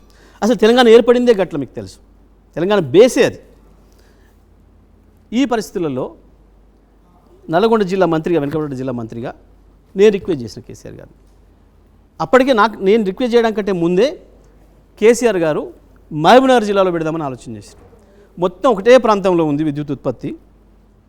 ఇంకోటి కూడా ఇటువంటి ఎమర్జెన్సీ సర్వీసెస్ సంబంధించి కూడా ఒకే చోట ఉండడం అనేది ఎప్పటికైనా మంచిది కాదు, ప్రమాదం కూడా. వివిధ లొకేషన్స్లో ఉండాలి అనేది కూడా ఒక ఆలోచన ఉంది, దేశవ్యాప్తంగా, ప్రపంచవ్యాప్తంగా కూడా. నాకంటే ముందు నేను విద్యుత్ శాఖ మంత్రిగా లేనప్పటికీ కేసీఆర్ గారు మాట్లాడుతూ, అధికారులందరితో మాట్లాడుతూ, ఇది మొత్తం ఇటే అవుతుందా, ఇటు సౌత్ తెలంగాణ కూడా కొంత తీసుకురావాలి, లైట్ తీసుకురావాలి, ఏదో ఒకటి పెట్టాలి మనం అక్కడ అని చెప్పి, విద్యుత్తు ప్రధానమైనది, అవసరమైంది కాబట్టి ఒక 4,000 మెగావాట్ల విద్యుత్తును ఉత్పత్తి చేయడానికి మహబూబ్నగర్ జిల్లాలో ఎక్కడైనా భూమి ఉందేమో, ప్రభుత్వ భూమి ఉందేమో అందుబాటులో చూడండి అని చెప్పి ఆ జిల్లా నాయకులతో మాట్లాడి జిల్లా కలెక్టర్కి ఫోన్ చేసి చెప్పాను. అప్పుడు నేను విద్యాశాఖ మంత్రిగా ఉన్నాను. చెప్తే వారు, మంచి సార్, ఇక్కడ ఏదో గద్వాల ప్రాంతంలో పైన ఉంది, ఒకసారి చూసి చెప్తామని చెప్పారు. అయిపోయింది అది. ఆ తర్వాత ఒక 3-4 నెలల తర్వాత నేను విద్యుత్ శాఖ మంత్రి అయ్యాను. మళ్ళీ సడన్గా ఒక రోజు కేసీఆర్ గారు ఆ జిల్లా కలెక్టర్కి ఫోన్ చేసిండ్రు. ఏమైంది, భూమి ఎంతవరకు వచ్చింది పవర్ ప్లాంట్ది అని చెప్తే, వారుండి, సార్ అది ప్రభుత్వ భూమి ఉంది కానీ మొత్తం పేదలు ఉన్నారు, వేలాది మంది, ఇక ఆడ తీసుకోవడం కష్టం సార్, అది కొంతనేమో అసైన్మెంట్ చేసింది ప్రభుత్వం, కొంతమంది ఏమో అసైన్ చేయకపోయినా ఆక్యుపేషన్ చేసుకొని ఉంటున్నారు, వేలాది మందిని నిర్వాసితులను చేయడం కష్టమవుతుంది, వీలు లేదు సార్ అని చెప్పి. ఎందుకు ఒక పవర్ ప్లాంట్ నిర్మాణం చేయాలంటే మొట్టమొదటిగా ఉండాల్సింది భూమి ఒకటి. ఈ రోజుల్లో ఏంటంటే ప్రభుత్వ భూమి ఉంటే బెస్ట్, ప్రైవేట్ భూములు తీసుకోవడం కష్టం, ధరలు కూడా పెరిగినాయి, ప్రజల్లో కూడా ఇవ్వడానికి ఇష్టపడరు. ప్రభుత్వ భూమి అందుబాటులో ఉంటే మొదటిది. రెండవది నీళ్లు, ప్రధానమైంది విద్యుత్ ఉత్పత్తికి. మూడవది రోడ్డు సౌకర్యం, రైలు సౌకర్యం, ఎందుకు బొగ్గు ట్రాన్స్పోర్ట్ చేయడానికి. ఇంకా వీలైతే దాంట్లో ఇప్పుడు ఇంటర్నేషనల్ దిగుమతి చేసుకున్న బొగ్గే వాడాలని కేంద్ర ప్రభుత్వం ఒక నిబంధన కూడా తెచ్చింది అప్పుడే. మరి ఇది పోర్ట్లకు కూడా దగ్గర ఉండేటట్టు ఉండాలి. పైగా అక్కడ అవతల వైపు రాయచూరులో ఎన్టీపీసీ పెట్టి ఉంది ఆడ ఆల్రెడీ.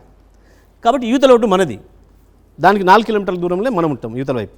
ఆ ప్రాంతంలో అయితే ఇంకా బెస్ట్ అన్ని రకాల అని చెప్తే కేసీఆర్ గారు వారికి వీలు కాదన్నారు. అన్నాక ఖమ్మం కలెక్టర్కి ఫోన్ చేసిండ్రు. సరే ఇటు వీళ్ళు సౌత్లో పెడదాం అనుకుంటే వీలు కావట్లేదా, వీళ్ళతో కావట్లేదు, మరి అక్కడనే ఏమైనా గవర్నమెంట్ ల్యాండ్ ఉందని చూడు అని చెప్పి.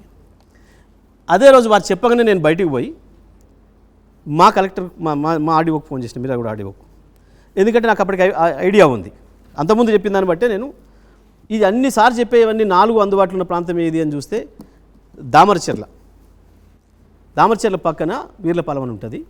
నేను ఎప్పుడో నాకు మొదటి నుంచి తెలుసు, అక్కడ మాకు బంధుత్వం ఉంది కాబట్టి ఇప్పుడు చూసినోని ప్రభుత్వ ల్యాండ్లు, బ్యారన్ ల్యాండ్లు వందల వేల ఎకరాలు కనపడేది.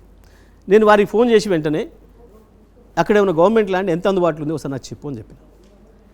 అంటే ఆయన వెంటనే తెలుసుకొని, అప్పటికే ఆయనకు ముందు పూర్తి అవగాహన ఉంది కాబట్టి, సార్ గవర్నమెంట్ ల్యాండ్ కొంచెమే ఉంది, 500-600 ఎకరాలే ఉంది, కానీ ఇక్కడ ఫారెస్ట్ ల్యాండ్ అని ఉంది కానీ అక్కడ చెట్టు లేదు, ఫారెస్ట్ ల్యాండ్ మాత్రం 4-5 ఎకరాలైనా ఉంది సార్ అని చెప్పాను. నేను నవ్వుకుంటూ లోపలికి వచ్చిన. ఇది నవ్వుతున్నవేంది అని అడిగి కేసీఆర్ గారు, ఏం లేదు మీరు పవర్ ప్లాంట్ పెట్టాలి అక్కడిక్కడ వెతుకుతుంటే మా జిల్లాలో కూడా ఏమైనా అవకాశం ఇస్తారేమో, 1000-2000 మెగావాట్లు నాకు అని చెప్పి, ఇట్లా పలానా కాడ ఉంది, రోడ్డు ఉంది, దానికి హైవే ఉంది, రైలు మార్గం ఉంది, బీబీనగర్ నడికుడి, నీళ్లు ఉన్నాయి బ్రహ్మాండంగా, ప్రభుత్వ భూమి ఉందేమని అడిగితే ఆయన ఆడియో 500-600 ఎకరాలే ఉందంటుండు, కానీ ఫారెస్ట్ ల్యాండ్ ఉందంటుండు, అది వీలు కాదు కదా అన్న. నేను అయ్యో ఎవడు చెప్పిండు నీకు అమాయకంగా, ఫారెస్ట్ ల్యాండ్ ఉంటే ఎందుకు వీలు కాదు, ఇంకా మంచిగా తీసుకోవచ్చు, దానికి ఆల్టర్నేట్గా మనం ఇవ్వచ్చు వేరే కాడ, ఆ నిబంధనలు ఉన్నాయి అని చెప్పి, గంతభూమి మీ కాడ ఎక్కడిది ఫారెస్ట్ అని చెప్పి డిఎఫ్ఓ చేసి ఫస్ట్ ఫోన్ చేస్తే, ఉంది సార్ ఆ గుట్టలలో ఈంచెల్లాడికి కృష్ణగూడెం 10-15 వేల ఎకరాలు ఉంది సార్ అన్నాడు. అనగానే ఇది సరే ఇది ఎలానట్టుంది అని చెప్పి ఎంఆర్ఓకి చేసిండు డైరెక్ట్గా. ఏ ముఖ్యమంత్రి కూడా అయితే సిఎస్ లేదా సెక్రటరీ, ఎప్పుడో కొన్ని సందర్భాలు కలెక్టర్ తప్ప అంత కింది స్థాయి మాట్లాడరు. కానీ ఆ యాంగ్జైటీలో నేను చెప్పినని చెప్పి ఎంఆర్ఓకి చేసి, మీ దగ్గర ఫారెస్ట్ ల్యాండ్ ఉందా, ఎంత ఉందా అని అడిగాను. మీ మంత్రి ఏదో చెప్తున్నాడు, ఎంత ఉంది అంటే, సార్ ఫారెస్ట్ ల్యాండ్ నా మండలంలో 4000 ఎకరాలు ఉంటుంది, దాన్ని ఆనుకొని కూడా పక్క మండలంలో ఇంకొక 5-6 వేల ఎకరాలు ఉంది సార్ అన్నాడు. పక్క మండలం ఎంఆర్ఓకి కూడా చేసి, ఆయన కూడా చెప్పి, అరే ఇదేదో మంచిగా ఉంది కదా పోదాంపా అని చెప్పి అప్పుడే నిమిషంలో చెప్పి తెల్లవారి 2 హెలికాప్టర్లు తీసుకొని పోయి చూసి వచ్చినాం. చూస్తున్నప్పుడు కొంచెం ఇది రిజిస్టర్ కానివ్వండి ప్రజలకి, పైన తిరుగుతున్నప్పుడు సార్ అన్నమాట, మీ అదృశ్యం పండిందా నల్గొండ జిల్లాది, ఇది పేరుకేం అడవి ల్యాండ్ అని ఇచ్చారు 10-15 వేల ఎకరాలు, ఇలా ఉరిపెట్టుకొని చచ్చిపోదామని ఒక చెట్టు లేదు, అంత ఎత్తు చెట్టే లేదు ఇది అని చెప్పేసి పైన నాతో జోక్ మాట్లాడి రాగానే తీర్మానం చేశారు. ఇది ఓకే, ఒక విషయం ఇది ఒక విషయం ఏం జరిగింది, టాక్స్ జరిగింది మీరు వివరిస్తున్నారు. ఇది ఒక విషయం, వాస్తవాలు తెలవాలి కదా. అయిన తర్వాత ఇవాళ ఆర్టీపీపీ బొగ్గు పోయేది సింగరేణి నుంచి, ఆర్టీపీపీకి బొగ్గు పోయేది సింగరేణి నుంచి, దామరచెర్ల దాటిన తర్వాత ఇంకా 200 దూరం ఉంటుంది. ఇవాళ మనకి ఇస్తున్న బొగ్గు, ఇవాళ వీటీపీపీకి ఇస్తున్న బొగ్గు ఎక్కడి నుంచి, ఒరిస్సా నుంచి. ఏది మనది పోంగా, సింగరేణి పోంగా. మొత్తం భారతదేశం ఇక్కడ ప్రశ్న పొరుగు రాష్ట్రాలది కాదు, తెలంగాణ ఖజానా మీద భారం పడేలా అన్నట్టు నిర్ణయం ఉన్నదా లేదా? ఇప్పుడు ఆంధ్రప్రదేశ్ 100% కాదు, వెనుకబడ్డ ప్రాంతాన్ని అభివృద్ధి చేయడం అనేది ప్రభుత్వాల బాధ్యత. పైగా ఒకే చోట అన్నీ కూడా కేంద్రీకరించడం కూడా కరెక్ట్ కాదు, అది కూడా డిఫరెంట్ ఏరియాలో పెట్టడం అనేది కూడా అవసరం, అన్ని వైపులో పెట్టడం అనేది కూడా అవసరం. ఆ మాటకు వస్తే వరంగల్ కూడా బ్రహ్మాండంగా డెవలప్ చేసినాం, టెక్స్టైల్ పార్క్ వరంగల్ పెట్టినాం. మరి వరంగల్లో ఎందుకు పెట్టాలి, పత్తి నల్గొండలో కూడా అవుతుంది అని నల్గొండలో పంచాయతీ చేస్తే, లేదు మా ఆదిలాబాద్లో పెట్టాలి, మాగడ పత్తి పండుతుంది ఆడేందుకు పెట్టాలి ప్రభుత్వం చేస్తే, దానికి ఏమైనా ఆన్సర్ ఉంటుందా? ఎక్కడైనా ఒక ప్రభుత్వం ఒక మంచి ఉద్దేశంతో ఒక ప్రాంతంలో లైట్ తేవడం కొరకు ఇలా ఎందుకు రామగుండం అంతగా లేచింది, ఒక అభివృద్ధి కార్యక్రమం ఉండబట్టే కదా. ఎందుకు కొత్తగూడెం లేచింది, ఉండబట్టే కదా. వరంగల్ కూడా ఎందుకు లేపాలనుకున్నాం, ఒక ప్రత్యామ్నాయం ఉండాలి, కేవలం హైదరాబాదే కాదు, తెలంగాణకి ఇంకొకటి కూడా పెద్ద నగరం ఉండాలి, ఏదైనా పరిస్థితులు వచ్చినప్పుడు ఒకటి సిద్ధంగా ఉండాలి, ప్రజలకు రిలీఫ్ ఉండాలి, దీని మీదనే ప్రజలు పడితే వేరే రకాల సమస్యలు వస్తాయి అనేది విజ్ఞత ఉన్న ప్రభుత్వాలు, విజన్ ఉన్న ప్రభుత్వాలు చేసే ఆలోచన. Right. Coming దాంట్లో back to- భాగంగా no, coming Nalgonda back to జిల్లా, ఇవాళ నేను చెప్తున్నా, మేము నల్లగొండ జిల్లా రూపురేఖలు మారిపోతాయి దాంతో. ఇవాళ మిర్యాలగూడ ప్రాంతంలో పెరిగిపోయింది అభివృద్ధి, లేచింది. ప్రత్యక్షంగా 4-5 ఉద్యోగాలు కావచ్చు, పరోక్షంగా 20,000 మందికి వస్తాయి ఉద్యోగాలు. ఆ రకంగా ఒక ప్రాంతాన్ని అభివృద్ధి చేయడం కొరకు పెడితే ఏ ప్రభుత్వం అయినా. Right. Coming ఇలా ఈ ప్రభుత్వం అయినా ఒక ఆయన అక్కడ ఎందుకు పెట్టిండు ఒక లిఫ్ట్, నువ్వు ఆయన ఎందుకు పెట్టినావు లిఫ్ట్, నాకు అక్కడ పెట్టలేదు ఎందుకని ఇంకోటి అడిగితే ఏం చేస్తావు? ఇది ఒక సెన్స్లెస్ వాదన తప్ప, మూర్ఖపు వాదన తప్ప నిలబడేది కాదు. రైట్. వాడు ఎవడైనా మాట్లాడి రాజకీయ నాయకుడు, కానీ ఒక జడ్జి అంటే ఆయనకు, ఒక జస్టిస్ అంటే ఆయనకు సమగ్రమైన ఆలోచన ఉండాలి కదా. ప్రభుత్వం యొక్క ఉద్దేశం ఏంది అని తెలవాలి కదా. జగదీష్ రెడ్డి గారు, ఇక్కడ క్లియర్ గా coming back to L Narasimha Reddy, మీకు ఇంకోటి కూడా చెప్తాను, మీకు ఒక నిమిషం లెట్ మీ ఆస్క్. దీన్ని కంప్లీట్ చేయండి. ఇంకోటి కూడా చెప్తున్నా, బొగ్గు గనులు చాలా ఈయన చెల్లడికి అంతటి ఉన్నాయి.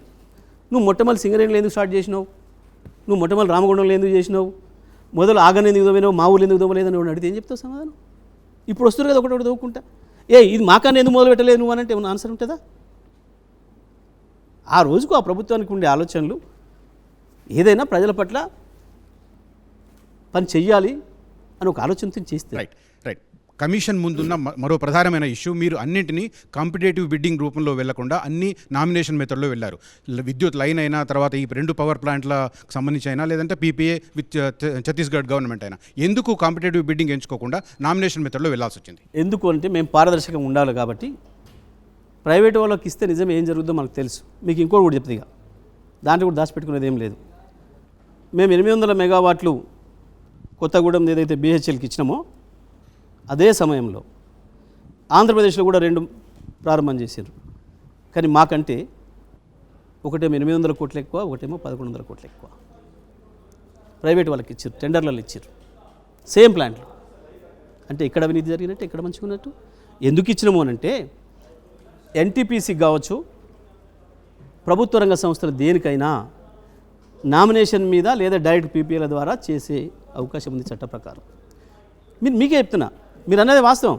ఇంకో మాట కూడా చెప్తా, సరే బయట చెప్తే గొప్ప అని అంటారు, ఇలా నమ్మేటోడు నమ్ముతాడు, నమ్మనోడు నమ్మడు వేరు. కానీ మోడీ ప్రైవేట్ టాక్స్లో మోడీ కేసీఆర్ గారిని 5 నిమిషాలు అభినందించాడు.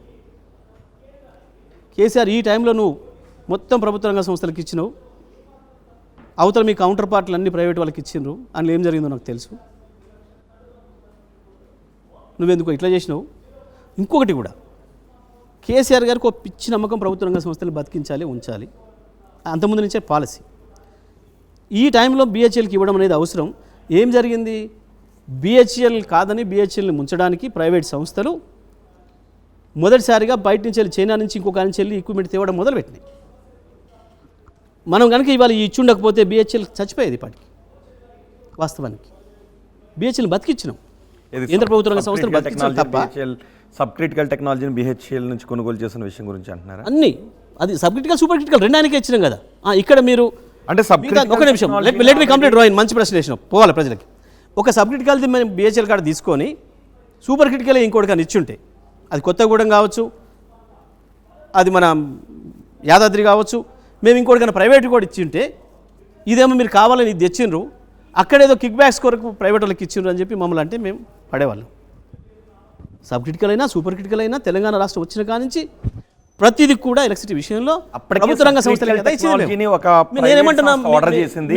ప్రైవేట్ సంస్థకు నష్టం కలగకుండా ఉండాలి అని బీహెచ్ఎల్ దగ్గర నుంచి ఆ సబ్ క్రిటికల్ టెక్నాలజీని మీరు కొనుగోలు చేశారని ఒక ఆరోపణ. అసలు వాడు ఎవడో మాకు ఎందుకు తెలుస్తుంది? బీహెచ్ఎల్ కార్డు ఉన్న సంగతి మాకేం తెలుసు, వాళ్ళు వచ్చి చెప్తే తప్ప. తప్పే ఉంది, బీహెచ్ఎల్ వాళ్ళ దగ్గర ఉన్నది మేము పెడతాం సార్ అన్నారు, దాంట్లో తప్పే ఉంది. మరి వీటన్నిటికీ ఈ 800 మెగావాట్లు, ఆ 4000 మెగావాట్లకు దాంట్లో ఏమొచ్చిందని ఇచ్చాం. అందులో ప్రైవేట్ వాడికి ఇవ్వచ్చు కదా, ఏదైనా కిక్ బ్యాక్ తీసుకోవాల్సుకుంటే. ప్రైవేట్ వాడి ద్వారా వస్తే బీహెచ్ఎల్ అంటే ప్రైవేట్ వాళ్ళకి ఇచ్చిన ప్రతి దాంట్లో అవినీతి, ఒకటే మాట, ప్రైవేట్ వాళ్ళకి ఇచ్చిన ప్రతి దాంట్లో అవినీతి జరిగినట్టు, ప్రైవేట్ వాళ్ళకి ఇచ్చిన ప్రతి దాంట్లో అవినీతి స్కోప్ ఉంది కదా చేసుకోవడానికి, ఇలా స్కోప్ కూడా లేదు కదా. తెలంగాణ ఇలా స్కోప్ కూడా లేదు, సింపుల్ లెక్క. పోనీయండి ప్రజలకు మీ ద్వారా, అవినీతి జరిగింది, ప్రజలకు పోనీయండి మీ ద్వారా, అక్కడ అవకాశం ఉంది కదా. సేమ్ నేను చెప్తున్నాను, నేను వేరే అనలే, సేమ్ నేను కొత్తగూడెంలో 800 మెగావాట్లు బీహెచ్ఎల్కి నామినేషన్ మీద ఇచ్చినాడు. ఆంధ్రప్రదేశ్లో వీటీపీఎస్లో ఇంకొకటి 800 మెగావాట్లది, ఇంకొకటి కృష్ణపట్నం 800 మెగావాట్లు.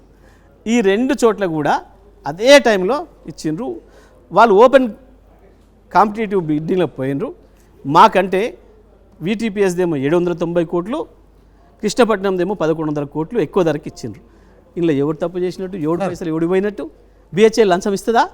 BHL చైర్మన్ ఆయన జేబుల నుంచి పైసలు తీసి ఇంకొకరికి ఇస్తాడా? వస్తుందా అంట నుంచి వెళ్ళి? రమణ్ సింగ్ మాకు లంచం ఇస్తాడా? PGCL చైర్మన్ కూడా లంచం ఇస్తాడా ఎవరికన్నా? సార్ జగదీష్ రెడ్డి ఏంటంటే గారు. ఇది ఎక్కడ ఓ ప్రైవేట్ వాడికి ఉన్న ధర కంటే ఎక్కువ ఇచ్చి మీరు వానికి ఇచ్చిండ్రు, వానికి అట్టబెట్టిండ్రు అంటే దాంట్లో ఏదైనా అవకాశం ఉంది, ప్రజలు నమ్మడానికి అవకాశం ఉంది, మనం అనడానికి కూడా అవకాశం ఉంది. మేము ఇంత పారదర్శకంగా ప్రభుత్వ రంగ సంస్థలకి ఇస్తే దీంట్లో ఏందో తూమాలే కోడిగుడ్డు మీద ఈకలు వికాలే అని ఒక చిల్లర ప్రయత్నం చేసి ఇప్పుడు ఎల్లెలకల పడే పరిస్థితి వచ్చి ఈయనకి ఎందుకో మరి ఎక్కడుందో జస్టిస్ నరసింహారెడ్డి గారి కోపం సరిగా మేము మాట్లాడే ఇంటర్నల్ కానీ వారు ఎందుకో ఏదో సంథింగ్ ఏదో విషయంలో కేసీఆర్ గారితో వారికి ఏదో భేదాభిప్రాయం ఉంది. ఎందుకు మారిందో, వారికి పొలిటికల్ ఐడియాలజీ వల్ల మారిందో, ఇంకోటి మారిందో, మొత్తానికి ఆయన ముందే ప్రియాకుపై అయి ఉన్నాడు దీంట్లో. అది మనకు 11 తారీఖు సమావేశంతో బయటపడింది. Right. ఆయన అది మాట్లాడకపోతే అది కూడా బయటపడేది కాదు, తెలిసేది కాదు మనకు. మేము కూడా నమ్మే ఉంది గొర్రెలాగా. మేము వాస్తవానికి మీరు అన్నట్లు ఆ పాయింట్ మీద మేము కోర్టు పోయి స్టే తేవచ్చు దాని మీద, కానీ మేము చేయదలుచుకోలే. విచారణ జరగాలని కోరుకున్నాం. తెలంగాణ బిడ్డగా తెలంగాణ పడ్డ కష్టాలు ఏందో, విద్యుత్ రంగంలో జరిగిన ఇబ్బందుల వల్ల ఎన్ని వేల మంది రైతులు చచ్చిపోయినరో ఒక రైతుగా ఆయన తెలుసు. ఆయనే స్వయంగా ఇబ్బంది పడ్డాడు, విద్యుత్ పట్ల వ్యవసాయం చేసేవాడు కాబట్టి, ఆయన కూడా రైతు కాబట్టి తప్పకుండా ఆయన కేసీఆర్ గారి పట్ల సింపథెటిక్ ఉంటాడు. మాకేం డబ్బా కొడుతున్నాడని మేము అనుకుని కొట్టాలని కూడా మేము ఆశించలే. ఉన్నది ఉన్నట్టు వాస్తవాలు మాత్రమే చెప్తాడు అని మేము నమ్మినాం పూర్తిగా ఆయన్ని. కానీ ఇలా స్పష్టంగా బయటపడ్డాడు. కానీ జస్టిస్ నరసింహారెడ్డి తెలంగాణ అనుకూలవాది, మీకు తెలుసు 100%. ఏమన్నా టైంలో ఆయన ఏం చేశారన్నది. 100%. ఎందుకు ఇప్పుడు మీరు ఆయన మీద కొన్ని అనుమానాలు రేకెత్తిస్తూ ఆయన మీద మారాడు అంటారు? ఏం మారాడు అనుకుంటున్నారు? స్పష్టంగా నువ్వు న్యాయాధికారిగా, ఒక విచారణాధికారిగా చేయకూడని పని చేసి మీరు తీయండి ఒకసారి హిస్టరీ. మీరు మొత్తం భారతదేశంలో మొత్తం హిస్టరీ తీయండి. ఏ కమిషన్ అయినా ఎక్కడైనా ఈ రకంగా ప్రెస్ పెట్టి బయటికి మాట్లాడే సందర్భం, అది కూడా పూర్తిగా విచారణ పూర్తి కాకముందే, ఇది న్యాయం అవుతుందా? ఇది ఒక న్యాయాధికారి చేయాల్సిన పనేనా? ఒక కమిషన్ చేయాల్సిన పనేనా? ఇట్లా కరెక్ట్ అవుతుంది. సార్ జగదీష్ రెడ్డి గారు, కేసీఆర్ మార్క్ లేకుండా చేద్దామని ఈ ప్రభుత్వం ప్రయత్నిస్తుందా? ఎందుకంటే కాళేశ్వరం పైన విచారణ జరుగుతుంది, గొర్రెల స్కామ్ మీద విచారణ జరుగుతుంది, ఇప్పుడు విద్యుత్ కొనుగోలు, అంటే వరుసగా కేసులతో ఉక్కిరిబిక్కిరి చేయాలనుకుంటున్నారు బీఆర్ఎస్ని. కేసీఆర్ గారు మార్కు లేకుండా చేయాలనే ప్రయత్నం మరి ఈ రాష్ట్ర ముఖ్యమంత్రికి ఉంటే ఉండొచ్చు. ఎందుకనంటే కేసీఆర్ మార్కు లేకుండా చేయడం తెలంగాణ లేకుండా చేయడం.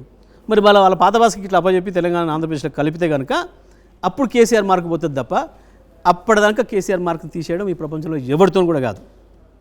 తెలంగాణ రాష్ట్రం పోతేనే కేసీఆర్ మార్కు పోతుంది. ఇక కేసీఆర్ మార్కు ఎట్లా తీస్తావు? నువ్వు తెలంగాణ రాష్ట్రం తీసుకుపోయి మళ్ళీ సమైక్యాంధ్రలో కలిపితే విలీనం చేస్తే అప్పుడు జరుగుతుంది. చేయండి వాళ్ళను, తెలంగాణ ప్రజలు చేసి అసలైన తొలి వెలుగు. ఫాలో వాట్సాప్ @తొలి వెలుగు official.